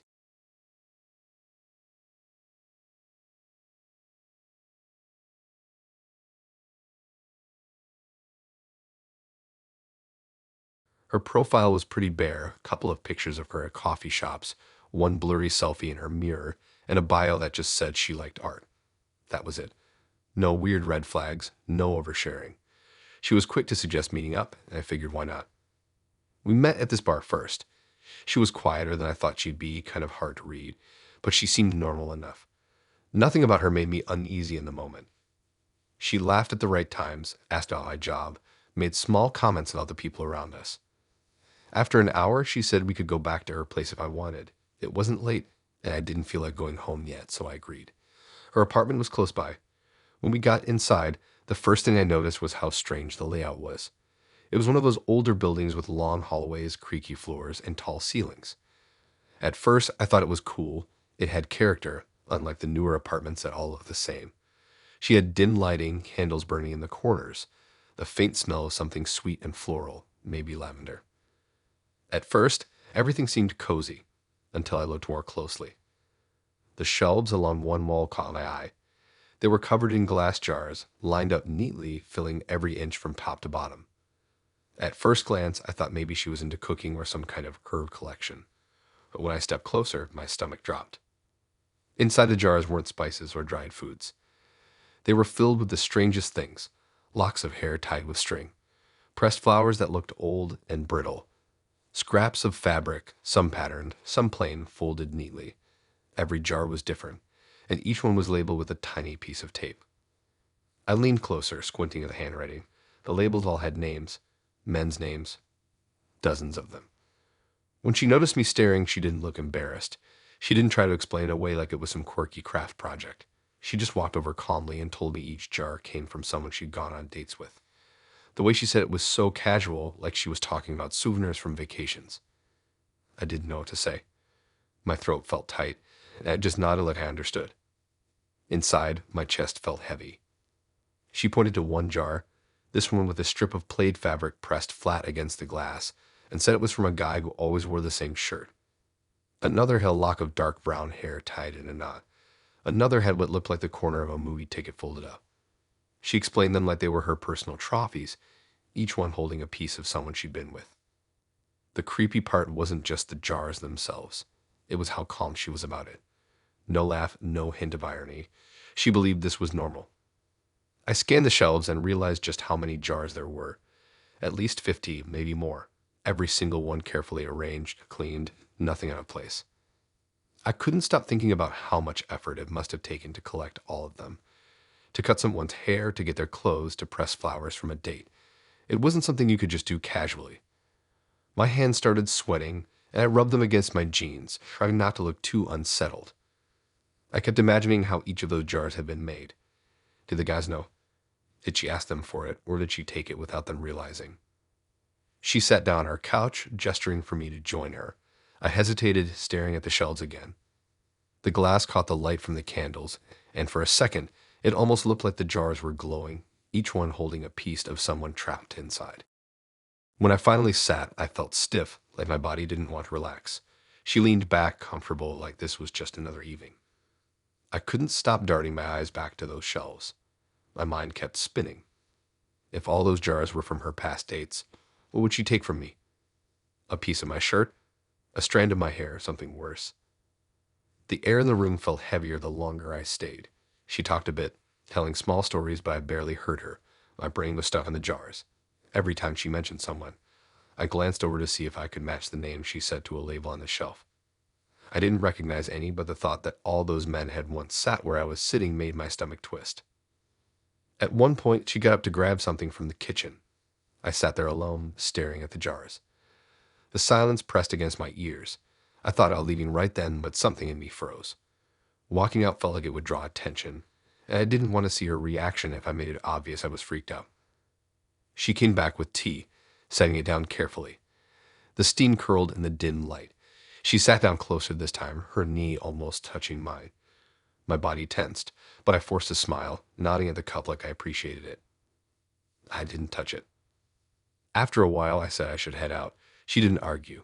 She just nodded, that same calm look on her face, and walked me to the door. I glanced back once before leaving, and the shelves stood there silently. Dozens of jars lined up, each one holding a piece of someone who probably thought their night was normal too.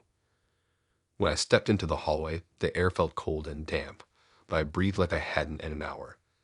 I walked quickly down the stairs and out onto the street, not looking back. And the thought that stuck with me the most wasn't even the jars themselves. It was how many there were, how organized they were, how she spoke about them like the collection would never end. And for the rest of the night, I kept thinking about what she would have taken from me if I had stayed any longer.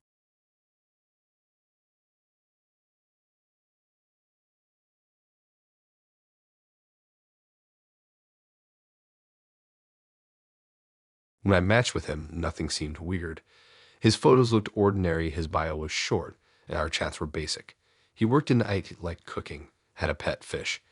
It was a kind of normal where you don't really think twice. After a week of talking, he suggested I come over. I don't usually do that, but he seemed harmless. His messages weren't pushy, and he didn't flood me with compliments like most guys. It felt safe enough. I remember walking up to his building thinking how clean everything looked. The hallway smelled faintly of lemon cleaner, no stains on the carpet, no noise from neighbors. His door was painted this fresh white, and when he opened it, his smile was small, polite. I stepped inside, and the first thing I noticed was how spotless his apartment was. Not just tidy, but unnervingly perfect. The floors looked like they'd been polished that morning, the couch had no wrinkles, the coffee table didn't have a single fingerprint. Even the air smelled sterile like disinfectant with a hint of something floral. There were no shoes by the door, no jackets thrown on a chair, no dishes drying in the sink. Just pure empty order. We sat down and I tried to make small talk, but I kept scanning the place. His bookshelf had all the spines lined up evenly, no dust nowhere. His counters gleamed under the lights. The fridge, when he opened it to grab me a drink, looked like something out of a showroom. Everything lined up, labels facing forward, not a crumb anywhere. I felt weird admitting it even to myself, but something about how perfect it was made me uncomfortable.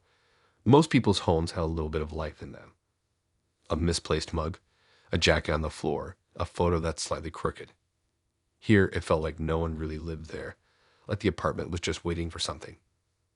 Still, he was nice enough. Polite, not overbearing. We sat, we talked, watched something on TV. But the whole time, I couldn't shake the feeling that he was watching me more than he was participating in the conversation. Not staring directly, but waiting, studying. After a while, I said I should head out. It was late, and I didn't want to overstay. He nodded, stood up, and I grabbed my bag. That's when it hit me. I walked to the front door, reached for the handle, and froze. There wasn't one, just a flat surface where the handle should have been. No knob, no latch, nothing. Just smooth wood on the inside. For a second, I thought maybe I was looking at it wrong. Maybe it was one of those sliding locks I couldn't see. I pressed my hand against it, ran my fingers along the panel, but there was nothing. No way to open it from my side.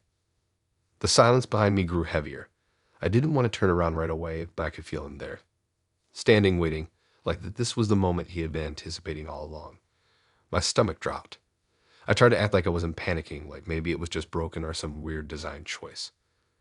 I muttered something about needing to go, even though my throat felt dry and my words barely came out. He stepped closer, slow. I could hear the floor creak under his weight, even though the apartment seemed too perfect to even allow creaking. I kept my hand pressed flat against the door, wishing a handle would just appear if I touched it long enough. Out of the corner of my eye, I saw him tilt his head slightly, watching me. He didn't look surprised that I noticed. If anything, he looked calm, like this was exactly how it was supposed to play out. I started glancing around, trying to find another exit. There was a window in the living room, but it was high up, locked with a latch I wasn't sure I could open. The kitchen didn't seem to have a back door, just more spotless counters and cupboards that looked untouched. Every second stretched. He didn't speak. He didn't move closer. He just stood there, patient, like he was waiting for me to figure out what came next. I felt trapped in a display room, like nothing in that apartment was real, like it was all set up for this exact moment. The couch that no one sat on, the bookshelf no one touched, the fridge with food no one ate. All of it too perfect, like a stage. And me stuck in the middle of it, realizing there was no way out unless he decided there was. I kept running my hands along the door, pressing against it, hoping for some hidden release. Nothing. The only way out was on his side. At one point, I finally turned to look at him fully. His face wasn't angry, but it wasn't friendly either. Just this calm, blank expression, as if he had all the time in the world, and I didn't. My pulse was hammering so loud I thought it would give me away. I forced myself to smile weakly, muttered something about being tired, tried to keep my voice steady. He just stood there silent. Then, after what felt like forever, he moved. Slowly, he reached out and pressed something near the frame of the door. A latch I hadn't noticed clicked, and the door eased open. He didn't say a word, just stepped aside, watching as I walked out.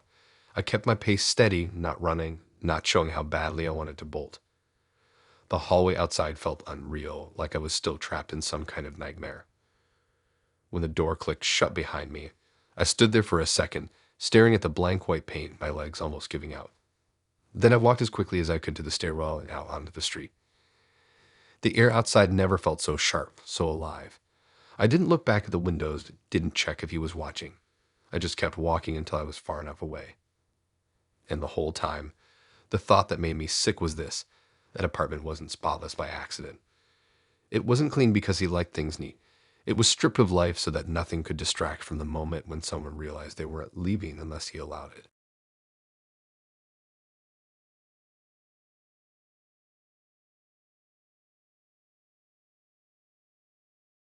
My pulse was hammering so loud I thought it would give me away. I forced myself to smile weakly, muttered something about being tired, tried to keep my voice steady. He just stood there silent. I thought it was me and one girl. That's what the app showed me. One profile, one person simple. We had talked for a couple of weeks, nothing too deep, just the usual small talk. She looked normal enough, nothing about her seemed strange. She sent selfies, they weren't overdone, just casual pictures like anyone would post. She suggested meeting up at this small restaurant, nothing fancy, kind of tucked away behind a row of shops. I figured it would be quiet, maybe even nice since I don't really like crowded places. When I walked in, I spotted her straight away. Same girl from the pictures. She was sitting in a booth near the back. But before I could even take a proper step, I realized something was off. She wasn't alone. 3 other girls were sitting with her. They weren't talking, weren't on their phones, just sitting there like they had been waiting. Their eyes followed me as I walked over, but none of them smiled or even acknowledged me properly. It was like walking into a trap I hadn't realized I'd agreed to. I sat down across from them because what else was I supposed to do? Walk out immediately. That would have looked weird. The girl I came to meet gave me this quick little smile, but it didn't feel real. It felt like she was more interested in watching how I'd react than actually greeting me. The 3 others didn't say a word. They just sat there. One had her arms crossed, one was leaning forward with her chin resting on her hand, and the other was just staring straight at me without blinking much. None of them ordered anything. No drinks, no food. Just sitting. At first, I tried to brush it off. Maybe they came together, maybe they were just hanging out, maybe they'd leave after a few minutes. But the longer I sat there, the clearer it became that they weren't going anywhere. They weren't friends tagging along for a quick hello. They were planted there. The atmosphere in that booth felt suffocating. The restaurant itself wasn't even that full, but it felt like every sound around us was distant, muffled. All I could hear was the faint hum of the overhead light and the quiet scrape of one of the girls moving her nails against the wooden table. She didn't even look down while doing it, just dragging her nail slowly like she was testing how much the sound would get to me. I tried to talk to the girl I matched with, but every time I did, the other 3 looked at me in unison, like they were measuring what I was saying. She barely responded anyway, just short answers, keeping her eyes down, fiddling with her straw. It didn't feel like a date at all. It felt like an interview where I wasn't told what the questions were. At some point, I realized none of them had drinks except for her. Just her. The glass of soda in front of her had condensation dripping down, but the other 3 had nothing. No menus, no cutlery, nothing. It was like they weren't even customers, just there. I kept glancing toward the counter, thinking maybe I'd get up, grab something, break the tension. But every time I shifted like I was about to move, one of them adjusted too. Like they were waiting to see what I'd do. One leaned back suddenly. One leaned forward more. One shifted her leg against mine under the table. I froze each time. Minutes dragged like hours. I couldn't even keep track of time. I just kept feeling their eyes on me, every little move I made being noticed. The girl I came for kept avoiding my gaze, almost like she didn't want to be part of it, but she also wasn't leaving. She stayed there, almost as if she was just another piece of whatever this setup was. The worst part was the silence. They weren't whispering, weren't laughing, weren't even checking their phones. Just silence. 4 pairs of eyes, one soda glass slowly losing its fizz, and me trapped in the middle of a booth that suddenly felt way too small. I started to wonder if they were waiting for me to say something specific. Maybe if I cracked a joke or asked the wrong question, it would set them off. The thought ran through my head that maybe they'd followed me online before. Maybe they already knew more about me than I realized. The stillness of it all was more unnerving than if they'd actually confronted me. After what felt like forever, the girl I matched with slid out of the booth. She didn't say she was leaving, didn't even look back at me. She just stood up, adjusted her jacket, and walked toward the door. The 3 others stayed seated, staring at me as she left. That's when it hit me harder than anything else. She was never really there for the date. Whatever this was, it wasn't about me and her. She was just the bait. I sat there not sure if I should follow her out or stay put. The 3 girls didn't move. They just watched me. One of them finally leaned in closer, but she didn't speak. She just stared into my face like she was searching for something. Then she leaned back again and crossed her arms. I don't even remember standing up. I just know my body decided it was time to go before my brain caught up. I walked out without looking back, without saying a single word. The air outside felt colder, but it wasn't comforting. It felt sharp, like even outside I was still being watched. I kept checking over my shoulder the entire walk back. I didn't see them again, but it didn't matter. The silence from that booth, the way they studied me without speaking, that feeling of being cornered, it followed me long after I left. And now when I think about it, the part that makes me feel sick is how calm they all were. No words, no threats, no explanations. Just sitting there waiting for me to realize I didn't belong at that table.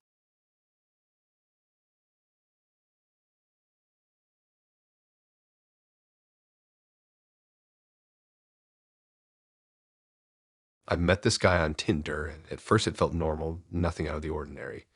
We'd matched, we chatted, he seemed decent enough. He wasn't overly charming, just kind of casual, which made me let my guard down. I thought if someone's not trying too hard, then maybe they're real. He suggested we grab food, and I agreed. It didn't feel like a huge deal. The date itself was average. We talked a bit, nothing crazy.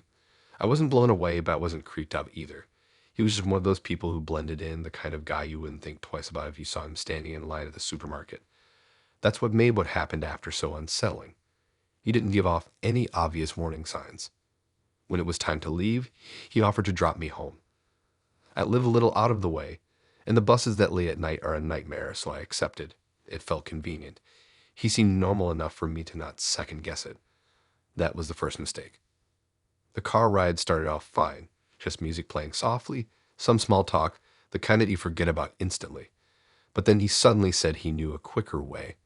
I remember glancing at the road and thinking, okay, maybe he actually does. Maybe he lives near here or drives this route a lot. I didn't argue. Instead of heading toward my street, he kept driving until the houses thinned out. The streets got quieter, emptier. Streetlights were patchy, long stretches of darkness between each one.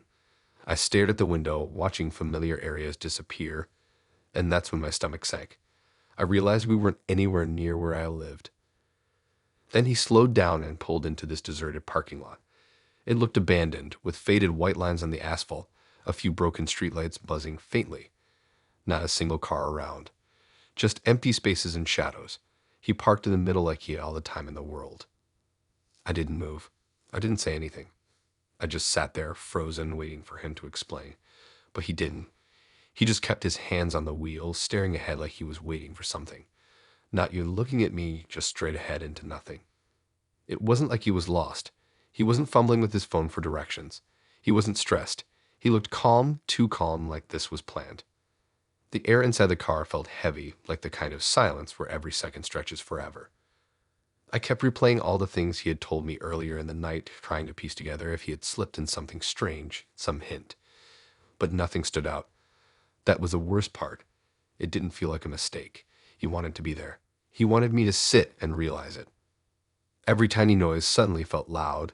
The ticking of the hazard lights I hadn't noticed were on. The hum of the engine still running, even my own breathing. I could feel my pulse pounding in my throat, and I knew he was just sitting there waiting to see if I'd go along with whatever his plan was. He never explained, not one word. At one point he leaned back, resting his arm casually, and finally turned his head to look at me. It wasn't a smile. It wasn't anger. It was just this blank expression, like he was studying me. Like he wanted to see what I'd do next. I thought about opening the door and running, but the lot was so wide open. No one around. If he chased me, it would be pointless.